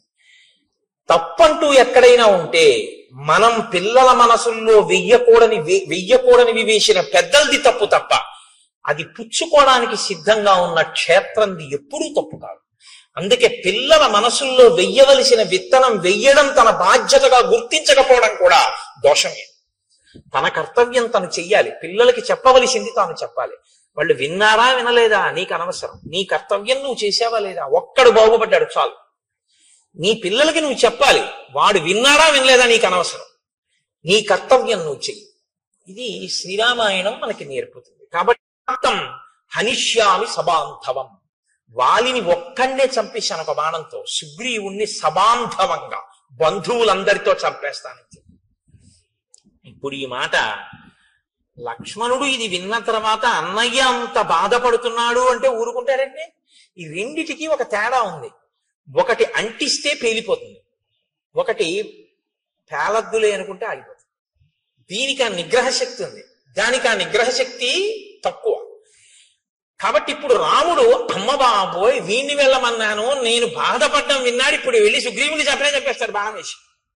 అక్కడ పరిస్థితి కొంచెం ఏమైనా తేడాపాడగా అసలు నన్ను పట్టించుకోనట్లు కనపడితే బాణమే వదిలిపెట్టేస్తాడంతే. కాబట్టి వెంటనే పిలిచి అన్నాడు, నహివై తద్విధో లోకే పాపమేవం సమాచరేత్ పాపమార్గేణ యో హంతి సవీర పురుషోత్తమ. నాన్న యుక్తాయుక్త విచక్షణతో బాగా ఆలోచించి కేవలము పాపాత్ముడే, ఇంకా వాడు మారడానికి అవకాశం లేదన్న వాణ్ణి చంపాలి తప్ప, మారడానికి అవకాశం ఉంది, వాడు ఒక మాట చెప్తే మారతాడు, ఏదో తప్పు జరిగిపోయింది, వాడు తనని తాను మరిచిపోయి ఏదో వ్యసనానికి లోనైపోయి కాలాన్ని మరిచిపోయి కామమునకు వశుడై ఉన్నాడు తప్ప, చెప్తే ఇప్పుడు విని మళ్ళీ బుద్ధి మార్చుకునేవాడు అనుకుంటే చెప్పకూడదు సుమా. అందుకని తొందరపడి సుగ్రీవుని చంపేశావు, అటువంటి పని చెయ్యకు. నేదం అద్యత్వయా గ్రాహ్యం సాధువృత్తేన లక్ష్మణ తాం ప్రీతిం అనువర్తస్య పూర్వవృత్తం చ సంగతం.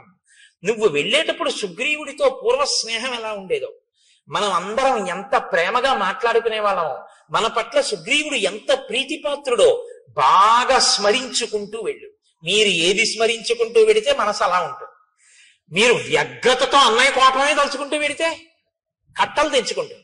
మీరు ప్రీతిని స్మరించుకుంటూ వెడితే కొంచెం మంచి మాట చెప్పడానికి అవకాశం ఉంటుంది. అప్పుడు మనసు మీ అదుపులో ఉంటుంది. లక్ష్మణుడి మనసు లక్ష్మణుడి అదుపులో ఉండేటట్టు చూస్తున్నాడు. ఏ మనసు లక్ష్మణుడి అదుపు తప్పుతోందని గుర్తించాడో దాన్ని మళ్ళీ లక్ష్మణుడి అదుపులోకి తీసుకెళ్తున్నాడు. అందుకని కదండి గురువు అయ్యాడైనా. మహానుభావుడు, అందుకని నేను గురువుగా అనువర్తిస్తున్నానన్నాడు ఆయన. మాట ఎంత ప్రమాదమో ఒక్కొక్కరు ఇంకొకరు ఖేద పడితే చూడలేరు, అంత ప్రీతి ఉంటుంది. ఆయన బాధపడ్డాడు అనుకోండి, అయ్య బాబోయ్ ఆయనంత బాధపడ్డామా అని నాకేమైనా పర్వాలేదని చెప్పి ఈయన విడిపి ఆయనతో కలిపిడిపోతాడు కూడా. కాబట్టి మీరు గబుక్కుని ఎక్కడ పడితే అక్కడే ఎలా పడితే అలా మాట్లాడకూడదు. అవతల వారికి మీ మీద ఉన్నటువంటి ప్రీతి వలన వచ్చేటటువంటి పరిణామములను కూడా దృష్టిలో పెట్టుకుని మాట్లాడవలసి ఉంటుంది. ఇది రాముడి యొక్క పరిణతి. కాబట్టి వెంటనే వెనక్కి పిలిచి సామోపహితయామాచ రూక్ష్మాణి పరివర్జయన్ వక్తుం అర్హసి సుగ్రీవం వ్యతీతం కలపర్యయే. అందుకని నాయన పరుషమైన మాట్లాడకు సుగ్రీవుడి దగ్గర. చాలా సున్నితమైన మాటలతో మిత్రుడికి చెప్పినట్లు చెప్పు. కాలము దాటిపోయింది, రాముడు బాధపడుతున్నాడు అన్న సందేశాన్ని అందించు తప్ప ఆయన మనసు ఖేదపడేటట్టుగా తీవ్రమైనటువంటి మాటలను వాడవద్దు అని చెప్పాడు. సరే అన్నయ్య అన్నాడు, బయలుదేరాడు. కానీ లక్ష్మణుడే కదండి, చెప్తే వినేసి వెంటనే నేను మీతో మనవి చేసింది అదే. నేను చెప్తున్నాను లోపలికి వెళ్ళు అంటే వెళ్ళిపోయాడు అనుకోండి, వెళ్ళినైంది గొప్ప కదండి. రాముడు చెప్పినా లక్ష్మణుడు కోపాన్ని అంతగా వెంటనే నిగ్రహించేసుకోలేడు. కారణం ఏమిటి? లక్ష్మణుడికి సుగ్రీవుడి మీద కోపం లేదు, లక్ష్మణుడి బెల్లాన్ని ఎత్తుకోలేదు రావణాసురుడు. రాముడు కష్టపడితే చూడలేడు, రాముడి కళ్ళం బట్టి నీళ్లు కారకూడదు. తన జీవిత ప్రయోజనం ఒకటే, రాముడు సంతోషంగా ఉంటాడు తప్ప ఆయనకి ఇంకేం అక్కర్లేదు జీవితంలో. ఆయన ఒకే ఒక్క జీవిత లక్ష్యం ఏమిటంటే రాముడు సంతోషంగా ఉండాలి. రాముడు సంతోషంగా లేడు, ఇవాళ బాధపడ్డాడు. ఎవరి వల్ల బాధపడ్డాడు? అదిగో ఆయన వల్ల బాధపడ్డాడు, అంతే. ఇంకిప్పుడు ఎంత కోపంగా ఉంటాడంటే ఇంకా అదుపు చేసుకోలేకపోయాడు కోపాన్ని అన్నది చెప్పడానికి మహర్షి ఎంత అందంగా చెప్తారో తెలుసా అండి. ఆయన బయలుదేరాట కిష్కింధకి వెళ్ళడానికి. ఎలా వెళుతున్నాడంటే సాల తాళాశ్వ కర్ణాంశ్చ తరసా పాతయాన్ బహూన్ పర్యస్యన్ గిరికూటాని ద్రుమానన్యాంశ్చ వేగతః శిలాశ్చ సకలీకుర్వన్ పద్యాంగజ ఇవాశుగ దూరం ఏక పదం త్యక్త్వా యయౌ కార్యవశాదృతం. ఆయన కాలిబాట వెంట నడిచి వెళ్ళడానికి వీలైనటువంటి చక్కని బాట ఒకటి ఉంది కిష్కింధకి, కానీ అది కొంచెం దూరం. ఇప్పుడు ఆ బాట వెంట వెళ్ళలేదట. కోపించినటువంటి ఏనుగు ఎంత వేగంగా వెడుతుందో అలా బుసలు కొట్టుకుంటూ రుసరుసలాడిపోతూ పక్కన ఉన్నటువంటి అడ్డదారిలో వెళ్ళిపోతున్నాడట. వెళ్ళిపోతున్నవాడు ఏం చేస్తున్నాడు? సాల తాళాశ్వ కర్ణాంశ్చ తరసా పతయన్ బహూన్. అక్కడ కనపడినటువంటి అనేకమైన వృక్షములను కోకటి వేళ్లతో పెకంచేసి పైకి విసిరేస్తున్నట్టు.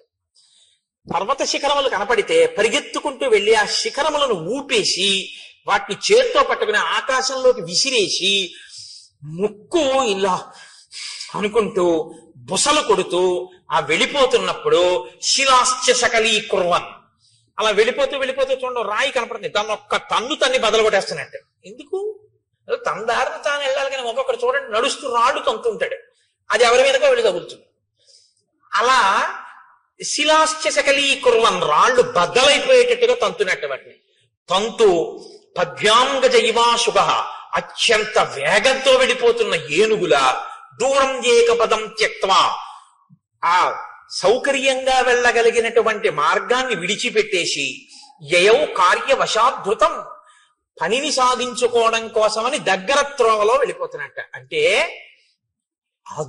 తనంత తాను అదుపు చేసుకోలేని కోపాన్ని సుగ్రీవుణ్ణి ఏమనొద్దన్నాడు, సుగ్రీవుణ్ణి చంపద్దన్నాడు.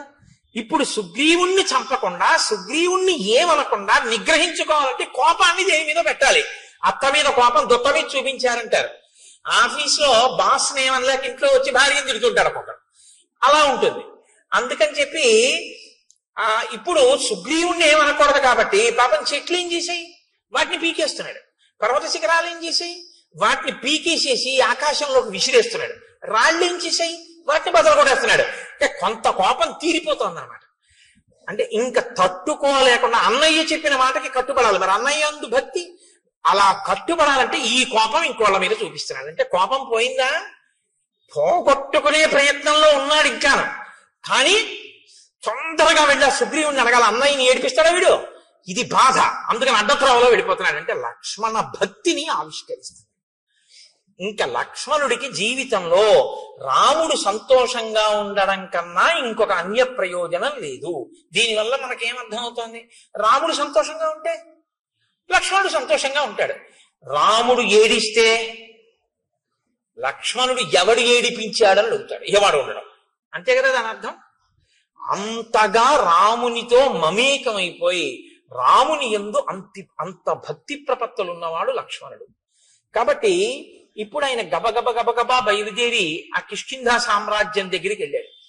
బుసలు కొడుతూ ఊగిపోతూ ధనస్సు పట్టుకుని బాణాలు పట్టుకుని వస్తున్నటువంటి ఆ లక్ష్మణమూర్తి యొక్క స్వరూపాన్ని, ఆ నగరాన్ని కాపు కాస్తున్నటువంటి కొన్ని వేల మంది వానర యోధులు చూశారు. చూసి వాళ్ళు అదేమిటి అంత వేగంగా వచ్చేస్తున్నాడని ఆయన్ని చూసి భయపడి అటు ఇటు చెల్లాచెదరైపోయారు. కొంతమంది ఏమిటి యుద్ధానికి వస్తున్నాడు అని ఒక మహానాదం చేశారు. కానీ తేజోమూర్తి అయిన లక్ష్మణుని యొక్క ఆ ఉద్ధతికి తట్టుకోలేక వాళ్ళందరూ దూరంగా పరిగెత్తి పారిపోయారు. సుగ్రీవుడు మాత్రం లోపల అంతఃపురంలో తారతో రుమతో వానరకాంతలతో విశేషంగా మధుపానం చేసి హారములన్నీ చెదిరిపోయి కనుగుడ్లు తిరుగుడు పడుతుండగా ఆ కామోపభోగము యందు రమిస్తున్నటువంటి వాడై ఉన్నాడు. అందుకని పైన ఏం జరుగుతోందో గ్రహించగలిగినటువంటి మనసు ఆయనకి లేదు. ఆయన మనసుని ఆయనే అటువంటి నిద్రావస్థలోకి ఆయన కోరుకున్న దాని పట్ల ఉద్రేకం పొందేటట్టుగాను ఆయన దాన్ని తయారు చేసుకున్నాడు. ఈశ్వరుడు చక్కని మనస్సుని మీకిచ్చి స్పందించగలిగిన శక్తితో కూడిన ఒక చక్కటి దాన్ని మీకు ఇచ్చాడనుకోండి, దాన్ని ఉత్ప్రేరకములతో మీకు కావలసిన రీతిలో ఉద్రేకపడేటట్టు మీరు తయారు చేసి స్పందించగలిగిన శక్తి దానికి చంపేస్తే ఈశ్వరుడిదా దోషం మందా? మనది. అక్కడ యజ్ఞవేది ఉందనుకోండి, ఒక యజ్ఞవేది వెలుగుతోంది, హవిస్సులు ఇస్తున్నారు, అందులోకి పట్టుకొచ్చి నేను సారా పోసాను అనుకోండి, ఇప్పుడు వేదికి ఇబ్బందా నాకు ఇబ్బందా? వేదికేమండి, ఆ వేదికేమవదు, అప్పటికి అపవిత్రం అవుతుంది. మళ్ళీ ఏదో ప్రాయశ్చిత్త కర్మ చేసి యజ్ఞం చేస్తారు.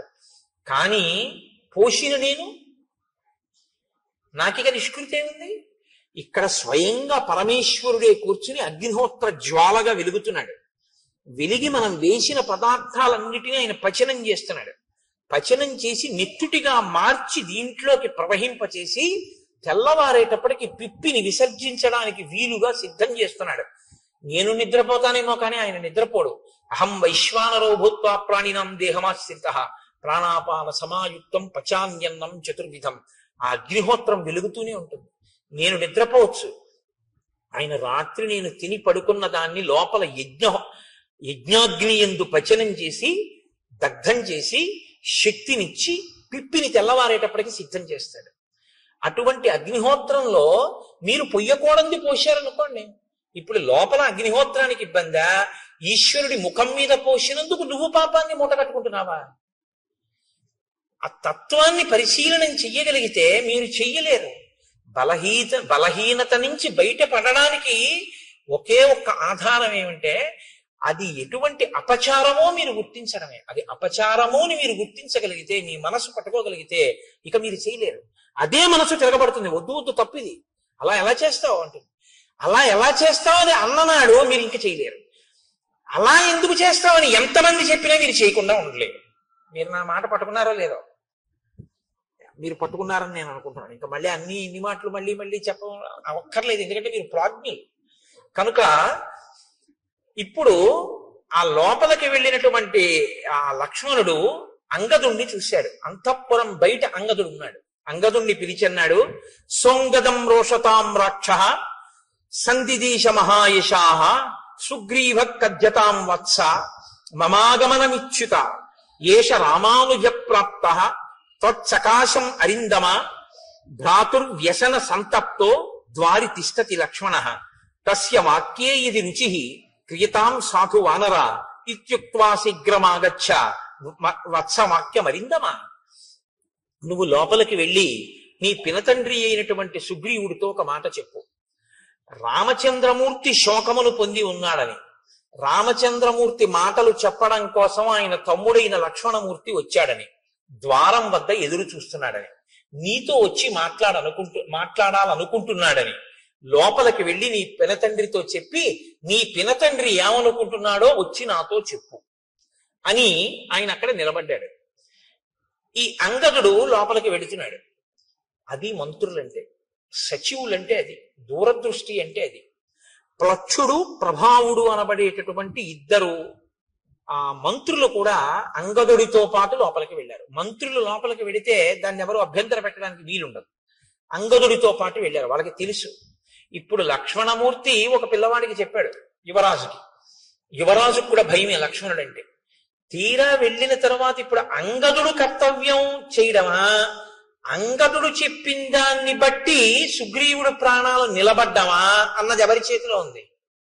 అంగదుడి చేతిలో లేదు, సుగ్రీవుడి చేతిలో ఉంది. సుగ్రీవుడు ఎటువంటి స్థితిలో ఉన్నాడని మంత్రులకి తెలుసు. అసలు విపరీతమైనటువంటి భావోద్రేకంతో మధుపానాసక్తుడై కామాతురుడై ఉన్నాడు తప్ప అంగదుడు చెప్పింది చెవిలోకి వెళ్ళడం కాదు, మనసులోకి వెడుతుందా అన్నది చెప్పడం కష్టం. ఇప్పుడు అంగదుడితో లక్ష్మణుడు ఏమన్నాడు? వెళ్ళి చెప్పి బయటికి వచ్చి నాకేమైందో చెప్పన్నాడు. నించునున్నాడు. వెళ్ళి లోపల ఉండిపోతే కోపగిస్తాడు. ఇప్పుడు అంగదుడు కారణం అవుతాడు. అంగదుడు వెళ్ళి చెప్పిన తర్వాత చెప్తాడు, అయ్యా బయట లక్ష్మణమూర్తి ఎదురు చూస్తున్నారు, మీతో మాట్లాడతారట. తప్ప తాగి తూలుతూ అంతమంది కాంతలతో రమిస్తున్నటువంటి సుగ్రీవుడు అని ఊరుకున్నాడు అనుకోండి. ఎన్ని మాటలు చెప్తాడు? రాజు కాబట్టి తిరిగి వచ్చి ఆయన మధుపానం చేస్తున్నాడు, భార్యలతో క్రీడిస్తున్నాడు, నేను చెప్పాను కానీ ఆయన చెవికి ఎక్కినట్టు లేదు అన్నాడు అనుకోండి. ఏ సుగ్రీవుడు బతుకుతాడా? ఇక బతకడు. ఈ దోషానికేగా కాలం దాటిపోయింది. కాబట్టి ఇప్పుడు అంగదుడు వచ్చి చెప్పడం కాదు, అంగదుడు వచ్చి చెప్పే లోపల సుగ్రీవుడి ప్రాణములు నిలబడేటట్టుగా చెయ్యాలి ముందు. కాబట్టి వీళ్ళని వెళ్ళమనలేదా కాదు, ప్రభు ప్రాణములను కాపాడడం అన్నది అంగదుడు వెళ్ళి రావడంలో ఉంది. కాబట్టి పిల్లాడి మీద వదిలేసి పెద్దవాళ్ళు కూర్చోవడం కాదు, చెప్పినా చెప్పకపోయినా తాము వెళ్ళాలి, వెళ్ళి ప్రభువుని రక్షించుకోవాలి. ఇప్పుడు ఇది ఒక క్లిష్ట పరిస్థితి వచ్చింది కాబట్టి అందుకుని వెళ్ళారు వాళ్ళిద్దరూ లోపలికి.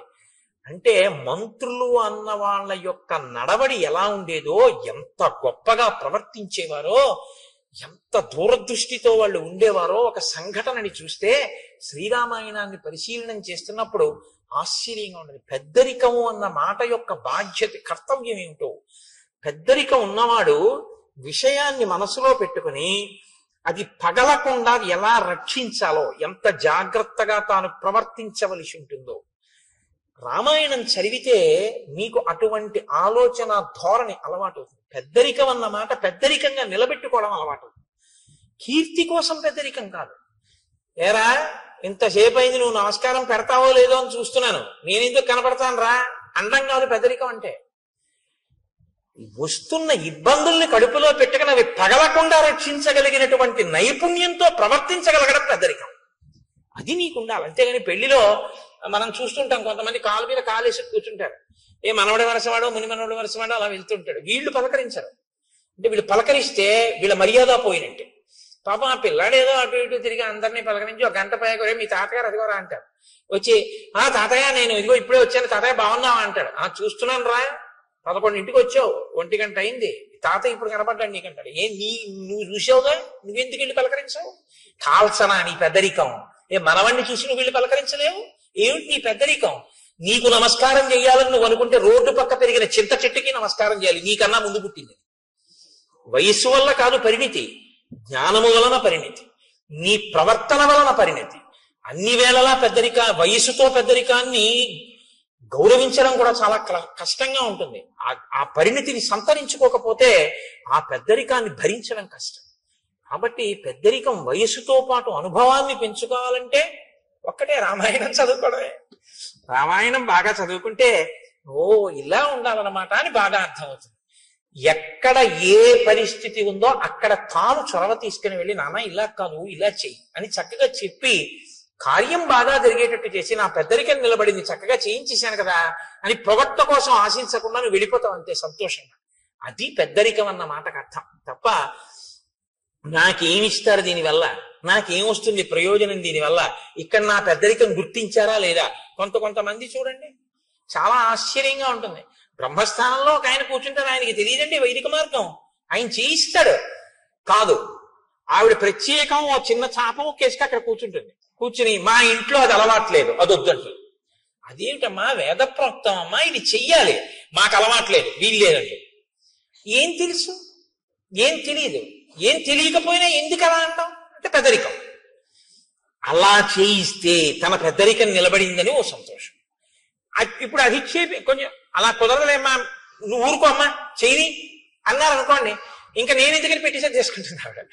అదేమిటి, పెళ్ళింట్లో నేను అలా చెయ్యొచ్చా, ఇదేమి పెద్దరికం అని ఉండదు. మీరు జాగ్రత్తగా గమనించండి, నేను ఎవరి మీద ఆక్రోశంతో మాట్లాడటం లేదు. పెద్దరికం అన్నది దేనికి పనికి రావాలంటే తనకన్నా వెనక పుట్టిన వాళ్ళ సంతోషానికి పనికి రావాలి. తనకన్నా వెనక పుట్టిన వాళ్ళందరినీ ఏడిపించడానికి పనికి వచ్చిన పెద్దరికం కాల్సనా దేనికండి అది. అలా ఉండకూడదు, తప్పది. నేను రామాయణం చెప్తూ అలాగే చెప్పగలను, ఇంకోలా చెప్పడం నా చేత కాదు. ఒకవేళ నేను చెప్పింది అంత బాగుండకపోతే నేను నన్ను క్షమించాను. కాబట్టి ఇప్పుడు అంగదుడు లోపలికి వెళ్ళాడు, ఆయనతో పాటు మంత్రులు కూడా వెళ్ళారు. ఇప్పుడు వెళ్ళినటువంటి అంగదుడు సుగ్రీవుని యొక్క కాళ్ళకి నమస్కారం చేశాడు, తారకాళ్ళకి నమస్కారం చేశాడు, రోమకాళ్ళకి నమస్కారం చేశాడు. అంటే ఇద్దరు భార్యలతోటి శయనాగారంలో బాగా మధువు సేవించి తానుండడం కాదు, ఆయన భార్యలు కూడా సేవించి ఉన్నారు, ఆ స్థితిలో ఉన్నారు. అటువంటి చోట ఒక కొడుకు వెళ్ళి నమస్కారం పెట్టి మాట్లాడడానికే చాలా ఇబ్బందిగా ఉంటుంది. మీరు ఆలోచించండి. నేను ఒక్క మాట చెప్తా, అంతకన్నా దాటి చెప్పడం నా సంస్కారానికి కూడా ఇష్టం ఉండదు. వాళ్ళు తల్లులు, ఆయన తండ్రి, వాళ్ళు అలా ఉండగా ఓ కొడుకు వెళ్ళి నమస్కారం చేయడం అన్నది ఆయనకి ఎంత బాధగా ఉంటుంది మీరు ఆలోచించండి. ఇంకొకప్పుడు ఇలా ఉండకుండా ఉంటాడు, వెళ్ళి చెప్తాను మా నాన్నగారికి అనడానికి. అలా ఉండకుండా తండ్రి ఉంటాడన్న నమ్మకం లేని స్థితిలోకి వెళ్ళిపోయి ఉన్నాడు ఆయన. కాబట్టి ఇప్పుడు లక్ష్మణుడికి చెప్పుకోలేడు అంగదుడు. ఇది చిన్న పిల్లల్ని ఇబ్బంది పెట్టే పెద్దరికంగా మారడం అంటే. కాబట్టి ఇప్పుడు పాపం అలాగే వెళ్ళి నమస్కారం చేశాడు. నమస్కారం చేసి అంజలి ఘటించి చెప్పాడు, లక్ష్మణమూర్తి కోపంగా ఉన్నారు, రాముడు శోకంతో ఉన్నట్ట, ఆయన చెప్పమన్నది చెప్పడానికి వచ్చాడు, ఎదురు చూస్తున్నాడు, నిన్ను కలుస్తానంటున్నాడు, నన్ను వచ్చి ఏ మాట చెప్పమన్నాడు, కాబట్టి నేను ఏం చెప్పను అని అడిగాడు. ఈయన చెప్పిన మాట ఆయన మనసులోకి వెళ్ళలేదు, ఆయన తలకెక్కలేదు.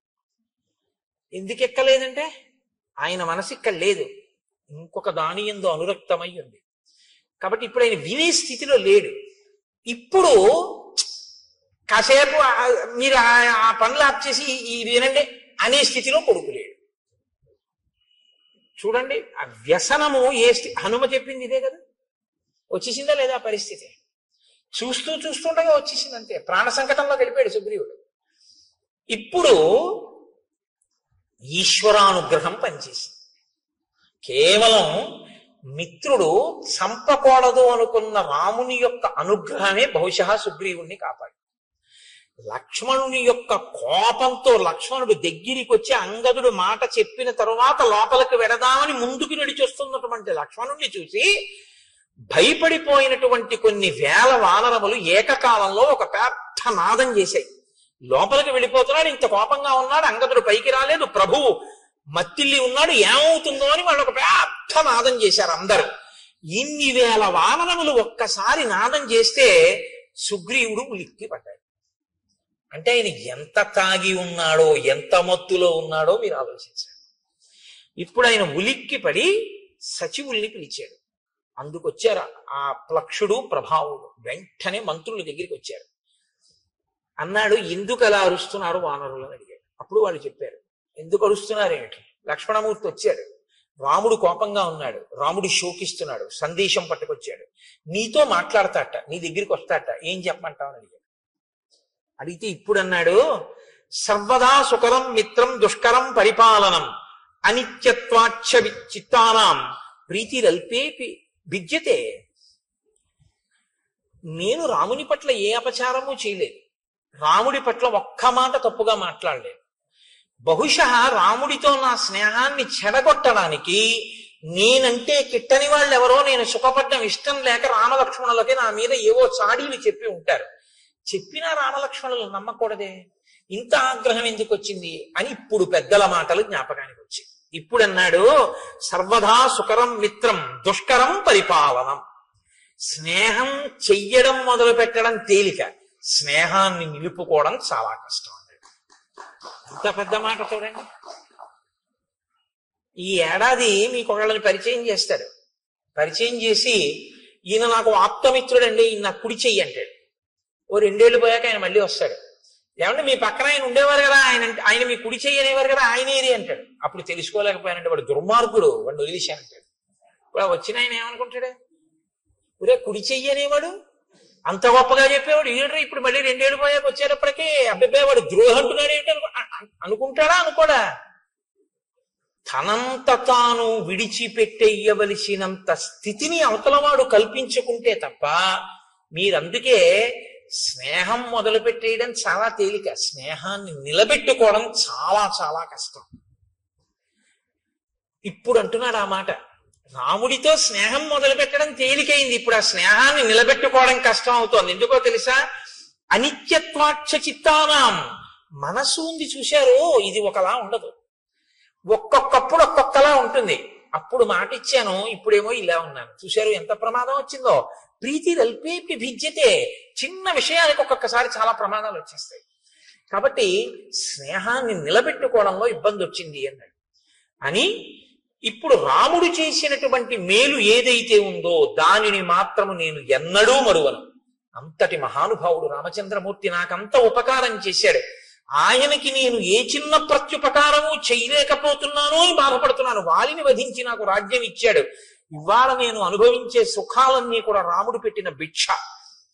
అటువంటి రాముడికి నేను ఉపకారం తొందరగా చేయకపోవడం పొరపాటే. అంటే హనుమ అన్నారు సుగ్రీవుడితో, సర్వదా ప్రణయాత్ క్రుద్ధో రాఘవోనత్ర సంశయ భ్రాతరం సంప్రహితవాన్ లక్ష్మణం లక్ష్మీవర్ధనం. సుగ్రీవ, ఇంకా నీకు బాగా బోధపడలేదు. కోపము 2 రకాలుగా ఉంటుంది. ఒకటి ప్రతీకారేచ్ఛతో ఉన్న కోపము ఒకటి, అవతలవాడు పాడైపోతున్నాడని ప్రేమతో కోపం తెచ్చిపెట్టుకుని సంస్కరించాలని ప్రయత్నించడం ఒకటి.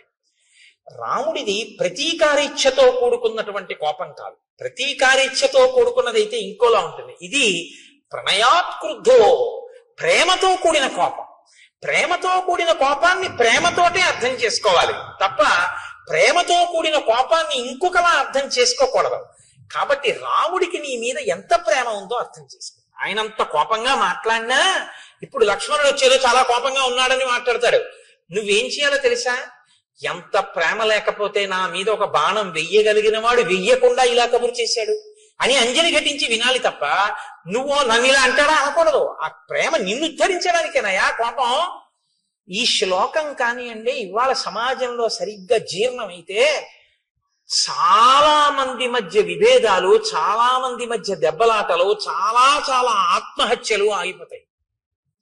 అమ్మ దెబ్బలాడితే ఆత్మహత్య ఏమిటండి? నాన్నగారు దెబ్బలాడితే ఆత్మహత్య ఏంటి? భర్త దెబ్బలాడితే ఆత్మహత్య ఏంటి? భార్య పుట్టింటికి వెళ్ళి రావడం ఆలస్యం అయితే భర్త ఆత్మహత్య చేసుకోవడం ఏంటి? అంటే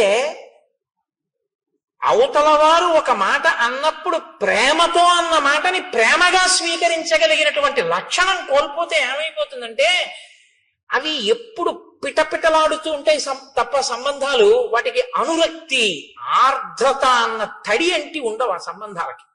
అవి ఎప్పుడు ఎండిపోయినటువంటి వేయించేసినప్పుడల్లా ఉంటాయి. మీరు ఎక్కడ ముట్టుకున్నా పడుక్కుని విరిగిపోతుంది. అలా ఉండకూడదు. చక్కగా ముట్టుకుంటే తడితో ప్రేమ అన్న తడి తగలడం వల్ల మీరు ముట్టుకుంటే సాగేటటువంటి గుణం కలిగినటువంటిదై ఉండాలి. మీరు ఎంత దాన్ని స్వీకరిస్తే అంత మధురిమ దాంట్లోంచి రావాలి.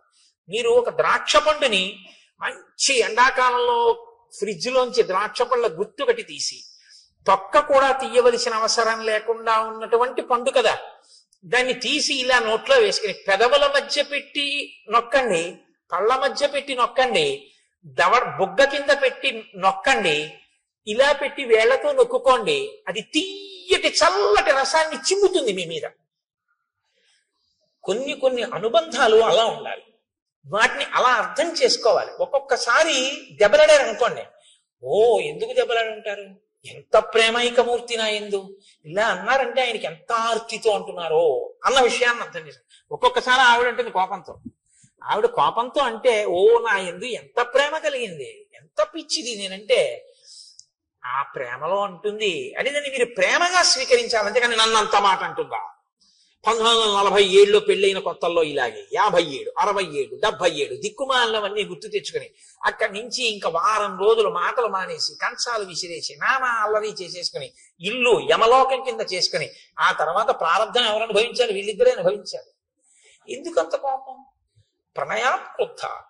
ఆ ప్రేమతో కూడినటువంటి కోపాన్ని ప్రేమతో కూడిన కోపంగానే అర్థం చేసుకోవయ్యా. హనుమ మాట్లాడితే అలా ఉంటాయండి. అమ్మో ఏమి మాటలండి మహానుభావుడివి. కాబట్టి ఆర్తస్య కృతదారస్య పరుషం పురుషాంతరాత్ వచనం మర్షణీయంతే రాఘవస్య మహాత్మనః. నువ్వు నీ భార్యలతో ఉన్నావు, రాజ్యాన్ని పొందావు, వేల దాటిపోయినా సుఖాలు అనుభవిస్తున్నావు. భార్య లేదు, రాజ్యం లేదు, నీకు ఉపకారం చేశాడు, నీకు సమయం ఇచ్చాడు, తాను నగరంలో కూడా రాలేదు, బయట పర్వత గుహలో ఉన్నాడు, ఒక గుహలో పడుకుంటున్నాడు. ఇన్నాళ్ళు ఎదురు చూశాడు. ఎంత బాధ వస్తుందో ఇప్పుడు. ఆ బాధలో వచ్చేటటువంటి మాట కొంచెం కష్టంగానే ఉంటుంది నువ్వు వినడానికి, కానీ నువ్వు వినడానికి కష్టంగా ఉందని కాదు వినవలసింది. అవతల వాడి కష్టం ఎంత ఉంటే ఆ మాట వచ్చిందో నువ్వు గమనించాలి. కాబట్టి ఇలా కోణంలో విని ఇప్పుడు లక్ష్మణుడు చెప్పేది తప్ప, నువ్వు బాగా తప్ప తాగి ఉన్నావు కాబట్టి రాముడు నన్ను ఇలా అంటాడా అని వినవద్దు సుమా. ఎంత సిద్ధం చేస్తున్నారో చూడండి. ఇది హనుమంటే మహానుభావుడండి ఆయన. అందుకే ఆయన పేరు చెప్తే చాలు మనిషి చక్కటి స్థితిని పొందుతాడు. కృతాపరాధస్య హితే నాణ్యత్ పశ్యామ్యహం క్షమం అంతరేణాంజలిం బద్ధ్వా లక్ష్మణస్య ప్రసాదనాత్. ఓ కిష్కింధకాండే. ఏమి హరిప్రసాద్ గారు చెప్దామా? చూద్దాం అదో సంతోషం. కాబట్టి ఇప్పుడు నువ్వు ఒకవేళ లక్ష్మణుడు వచ్చి క్రుద్ధుడై మాట్లాడినా అంజలి ఘటించి విను తప్ప ఇంకొకలా మాత్రం దాన్ని అర్థం చేసుకుని కోపగించవద్దు అన్న తరువాత ఆ లక్ష్మణుడు అక్కడ నిలబడి ఉన్నాడు. నిలబడి ఉండగా పూజితం నూపురాణంచ కాంచీనాం నినదం తథా సన్నిశమ్యత శ్రీమాన్ సౌమిత్రి లజ్జితో భవత్ రోష వేగ ప్రకుపిత శ్రుత్వా చాభరణస్వనం చకారజ్యాస్వనం వీరో దిశ శబ్దేన పూరయన్ చారిత్రేణ మహాబాహు అపకృష్ట సలక్ష్మణ కాసానేకాంతమాశ్రిత్య రామశోక సమన్విత. ఆయన అక్కడ నిలబడి ఉండగా లక్ష్మణమూర్తి లోపల స్త్రీల ఆభరణములు అంటే వాళ్ళు పెట్టుకున్నటువంటి వడ్డానములు, పెట్టుకున్నటువంటి కంకణముల యొక్క ధ్వనులు వినపడ్డాయి. ఆయన స్త్రీలు రాజుతో సంతోషంగా ఏకాంతంగా తిరుగుతూ ఉండగా నేనిక్కడ దగ్గరగా తిరగకూడదు అని సిగ్గు చెందినవాడై పక్కకి వెళ్ళాడు. అది ఆయన చారిత్రం, ఆయన నడవడటువంటిది. కానీ వెంటనే జ్ఞాపకానికి వచ్చింది, మా అన్నయ్య అంత బాధపడుతున్నాడు, ఈ సుగ్రీవుడు ఇక్కడ ఇలా సుఖిస్తున్నాడు. ఆయనకి బాధ కలిగి వెంటనే పిడుగు పడితే ఎటువంటి ధనుస్తుందో, మేఘం ఒక్కసారి గర్జిస్తే ఎటువంటి ధనుస్తుందో అలా టంకారం చేశాడు. చేసేటప్పటికి లోపల ఉన్నటువంటి సుగ్రీవుడు అదిరిపోయాడు. అదిరిపోయి ఆసనం మీద ఉన్నవాడు ఉన్నట్టుగా ఒక్కసారి లేచి నిలబడ్డాడు. నిలబడి తారని పిలిచి అన్నాడు, తారా, ఇంత ఆగ్రహంతో ఉన్నటువంటి లక్ష్మణుడికి నేను ఎదురుపడి మాట్లాడడం కష్టం. నేనున్న పరిస్థితిలో లక్ష్మణుడితో మాట్లాడలేను. కానీ రామలక్ష్మణులు గొప్ప చారిత్రం ఉన్నవారు. నీవు వెళ్ళి ఎదురుగుండా నిలబడి మాట్లాడితే నువ్వు ఏ స్థితిలో ఉన్నా సరే ఆడదాన్ని చూసేటప్పటికి కోపాన్ని వదిలిపెట్టేస్తారు. కాబట్టి నువ్వు వెళ్ళి మాట్లాడు. నువ్వు మాట్లాడడంలో సమర్థురాలివి. నాతో మాట్లాడడానికి వీలైనంత రీతిలో లక్ష్మణుడి కోపం తగ్గిపోయిన తర్వాత నేను వచ్చి మాట్లాడతానన్నాడు. ఇప్పుడు తార లక్ష్మణుడి దగ్గరికి వెళ్ళింది. ఎలా వెళ్ళింది? అది తార గొప్పతనం అండి. కిష్కింధకాండలో ఒక మెరుపు తార. సాప్రస్కలంతి మదబిహ్వలాక్షి ప్రలంబకాంచి గుణహేమ సూత్ర సలక్ష్మణ లక్ష్మణ సన్నిధానం జగామతారా నమితాంగ యష్టి. ఆమె వడ్డాణం వేలాడిపోతోంది అంటే పెట్టుకుని లేదు. ఆమె మెడలో వేసుకున్నటువంటి హారములన్నీ కూడా పెట్టుకున్న కొక్కెములు జారిపోయి ఊడిపోయి ఉన్నాయి. ఆవిడ బాగా మధువు సేవించి ఉంది, కనుగుడ్లు తిరుగుడు పడి ఉన్నాయి. అంటే ఆమె శరీరం మీద ఉండవలసినటువంటివి ఏవీ సరిగ్గా లేవు. ఆమె అలాగే లేచి నిలబడి స్థిమితంగా నడవలేక తూలుతూ లక్ష్మణమూర్తి దగ్గరికి వచ్చింది. అలా వచ్చినటువంటి తన మిత్రుని యొక్క భార్యని చూసేసేటప్పటికీ అంత లక్ష్మణమూర్తి కూడా నా మిత్రుడి భార్య, నేను ఇలా కళ్ళెత్తి అటువంటి ఆవిడ్ని చూడకూడదని కోపాన్ని తగ్గించుకుని కన్నులు తలొక్కసారి ఉంచి పరమప్రసన్నుడై తన మిత్రుడి భార్య ఎదురుగుండా వచ్చింది కాబట్టి ప్రశాంతుడై పక్కకి నిలబడ్డాడు. ఇప్పుడు తారంది, కిం కోపమూలం మనుజేంద్రపుత్ర కస్తేన సంతిష్టతి అగ్నిదేశే కశుష్క వృక్షం వనమాపతంతం దావాగ్ని మాసీదతి నిర్విశంక. లక్ష్మణ, ఏమి అలా అక్కడ నిలబడిపోయావు? ఎండిపోయినటువంటి చెట్లతో కూడినటువంటి వనంలో దావాగ్ని ప్రవేశిస్తే అటువంటి దావాగ్నితో కూడుకున్నటువంటి పెద్ద అగ్నిహోత్రం ఎండిపోయిన చెట్లని కాల్చుకుంటూ వస్తుంటే ధైర్యంగా దానికి ఎదురు వెళ్ళిన వాడు ఎవరు? ఎవరు నీకు అపకారం చేశారు? కిమయం కామ వృత్తస్తే లుప్త ధర్మార్థ సంగ్రహ భర్తా భర్తృహితే యుక్తే నచైనం అవబుధ్యసే. లక్ష్మణమూర్తి అన్నారు, నీ భర్త ధర్మార్థ కామముల యొక్క సమన్వయాన్ని మర్చిపోయి కామోపభోగమునందు అనురక్తి కలిగి చెయ్యవలసిన కర్తవ్యాన్ని విడిచిపెట్టేసి ప్రమాదాన్ని కొని తెచ్చుకుంటున్నటువంటి విషయం నీకు తెలియదా తారా? నచింతయతి రాజ్యార్థం నాస్మాన్ శోకపరాయణం సామాత్య పరిషత్ తారే కామమేవోపసేవతే. ఆయన రాజ్యాన్ని పట్టించుకోవట్లేదు, మంత్రుల్ని పట్టించుకోవట్లేదు, మంత్రులకి దర్శనం ఇవ్వట్లేదు, కేవలం కామాన్ని సేవిస్తున్నాడు. అలా ఉండడం తప్పు కాదా?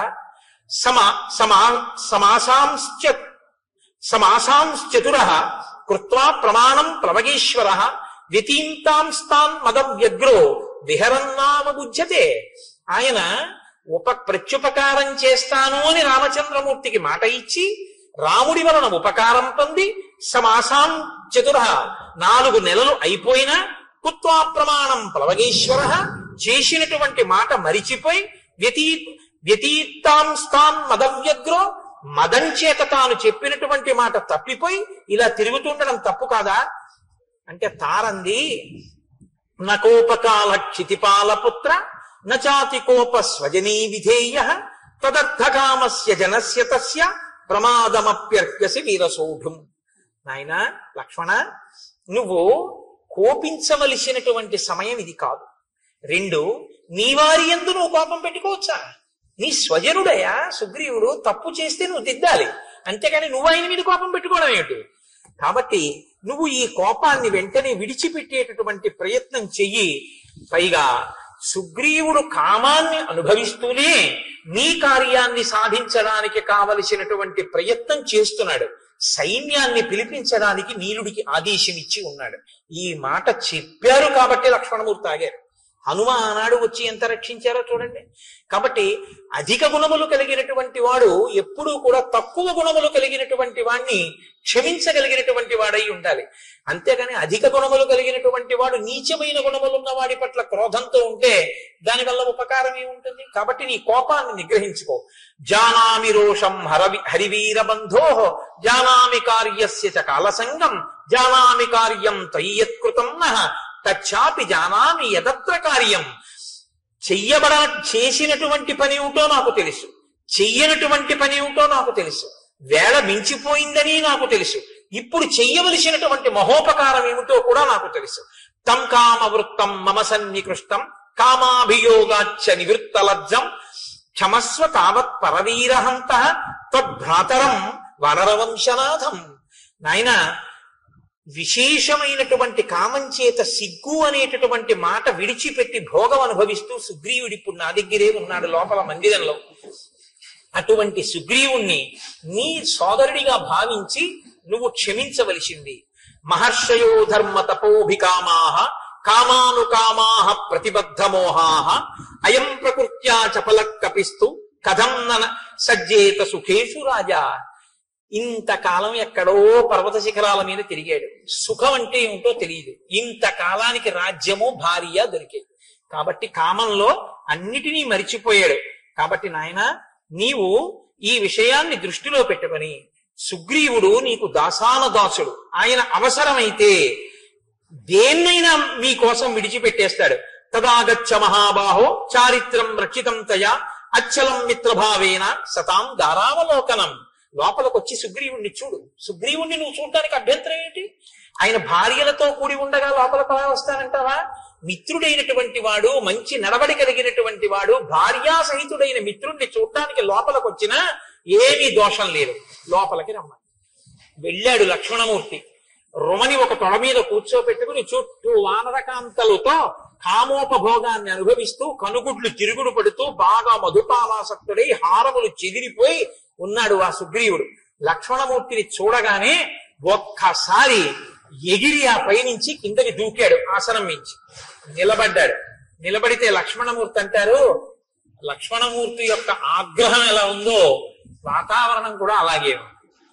కాబట్టి ఎస్తు రాజాస్థితో ధర్మే మిత్రాణం ఉపకారిణ విద్యా ప్రతిజ్ఞాం కురితే కో నృశంసకర సత్త.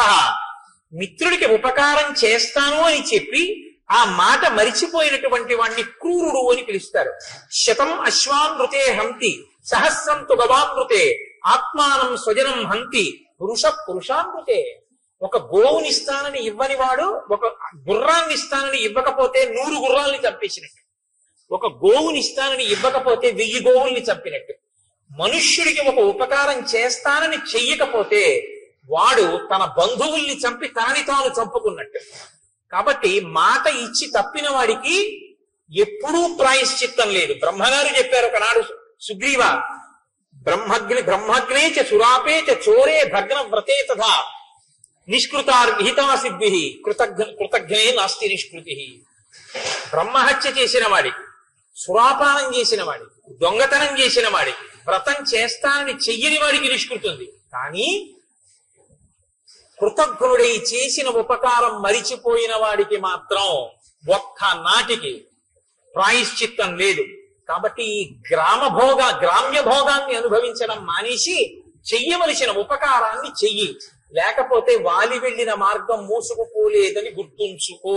రాముడు చెప్పాడు ఈ మాట అని చెప్తే తారా మహాతల్లండి, ఆవిడ వెంటనే లేచండి, నాయనా నువ్వంత కోపంగా మాట్లాడకూడదు. ఎందుకో తెలుసా? ఒక్కటే కారణం, రాముని వలనే ఈ రాజ్యం కలిగింది, రాముని వలనే ఈ సుఖం కలిగింది. సుగ్రీవుడికి ఆ విషయం తెలుసు.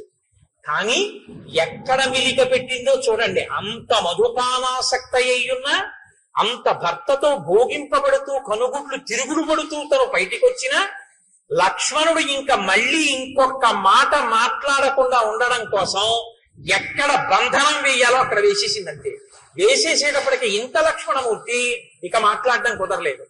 ఆవిడంది, నాయన నువ్వు ఇవాళ ఈ మాట అంటున్నావు, కానీ ఒక్క మాట గుర్తుపెట్టుకో, సహిప్రాప్తం నజానీతే కాలం కాల విదాంబరానికి లొంగిపోయి మాట మరిచిపోతే అది పెద్ద విశేషమా? కాబట్టి దాని గురించి నువ్వు అంత మనసులో పెట్టుకోకూడదు, క్షమించు. ఇప్పుడు లక్ష్మణుడు ఇంకో మాట అన్నాడు అనుకోండి, విశ్వామిత్రుడి మీద మాట పెరుగుతుంది. తన గురువుని తాను అవమానింపజేసుకోవచ్చా? విశ్వామిత్రుడు అంతటి వాడు లొంగిపోయాడు అని. అందుకని మీరు రాముడి దగ్గర నిల్చోండి. కాబట్టి ఆయన ఏవి బెంగ పెట్టుకోవద్దు, నాయన కార్యం జరుగుతుంది, విడిచిపెట్టు. అప్పుడు లక్ష్మణమూర్తి చెప్పినటువంటి మాటలకి సుగ్రీవుడు ఆ తార చెప్పిన మాటలకి లక్ష్మణమూర్తి శాంతించారు. సుగ్రీవుడు లేచి నిలబడి, నాది పొరపాటైపోయింది, నా తప్పు మన్నించు, నేను తప్పకుండా ఉపకారం చేస్తాను. నా ఐశ్వర్యము ప్రాణస్థా శ్రీశ్చ కీర్తిశ్చ కపిరాజ్యంచ శాశ్వతం రామ ప్రసాదాత్ సౌమిత్రే పునఃప్రాప్తం ఇదం మయా. ఇవన్నీ నాకు రాముడి వల్ల వచ్చినవి. కాబట్టి ఆయనకి నేను ఉపకారం చెయ్యడమా? ఆయన వెనక వస్తే చాలు, కార్యాలన్నీ నడిచిపోతాయి. ఆయనే ఈ 3 లోకములను శాసించగలడు. ఒక బాణంతో 7 సాలవృక్షములను, పర్వత శిఖరమును, పాతాళాన్ని కొట్టినవాడు రావణుణ్ణి కొట్టలేడా? ఏదో నాకు కీర్తినివ్వడానికి వెంట రమ్మంటున్నాడు. తప్పకుండా వస్తాను, ఉపకారం చేస్తానన్నాడు. హనుమని పిలిచారు, దశ దిశల నుంచి వానరముల్ని పిలవమన్నారు. అబ్బో ఎన్ని పర్వతాల నుంచో మహేంద్రగిరి, హిమవత్ పర్వతము, వింధ్యాచలము, కైలాసము, సముద్రాల దగ్గర నుంచి, తాపవనం దగ్గర నుంచి, పద్మతాల వనం నుంచి, అంజనాద్రి నుంచి, మనస్సిల గుహ, మేరు పర్వతం, మహారుణ పర్వతం నుంచి అనేక మంది వానరులు, కొన్ని కోట్ల మంది, 3 కోట్ల మంది అంజనాద్రి నుండి, అలాగే అష్టాద్రి నుండి 10 కోట్ల మంది, 1000 కోట్ల మంది కైలాస శిఖరం నుంచి, హిమవత్ పర్వతం నుంచి కొన్ని 1000 కోట్లు, ఎర్రటి వర్ణం కలిగినటువంటి వాళ్ళు విద్య పర్వతం నుంచి కొన్ని కోట్లు, ఇంతమంది వానరులు బయలుదేరి వచ్చేశారు. వచ్చేస్తే రామచంద్రమూర్తి దగ్గరికి సుగ్రీవుడు లక్ష్మణ సహితుడై వెళ్ళాడు. వెళ్లి పాదముల మీద పడి నమస్కరించాడు. నాది పొరపాటు అయిపోయింది, మన్నించండి అన్నాడు. ఒక్కసారి చుట్టూ చూశారట. చుట్టూ చూస్తే యథార్థంగా కిష్కింధకాండలో చెప్పిన వర్ణనతోటే నేను ఉపన్యాసాన్ని పూర్తి చేస్తున్నాను. ఆనాడుట భూమి అంతా కూడా ఒక్కసారి పరాగము పైకి లేచిందిట. గాలికి చెట్లన్నీ అల్లల్లాడిపోయేట.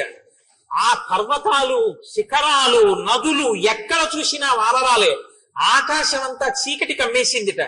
కొన్ని కోట్ల వానరములు, రేపు వివరంగా చెప్తాను. అద్భుతములు, శంఖములు, లెక్కలు చెప్పడం కుదరదు.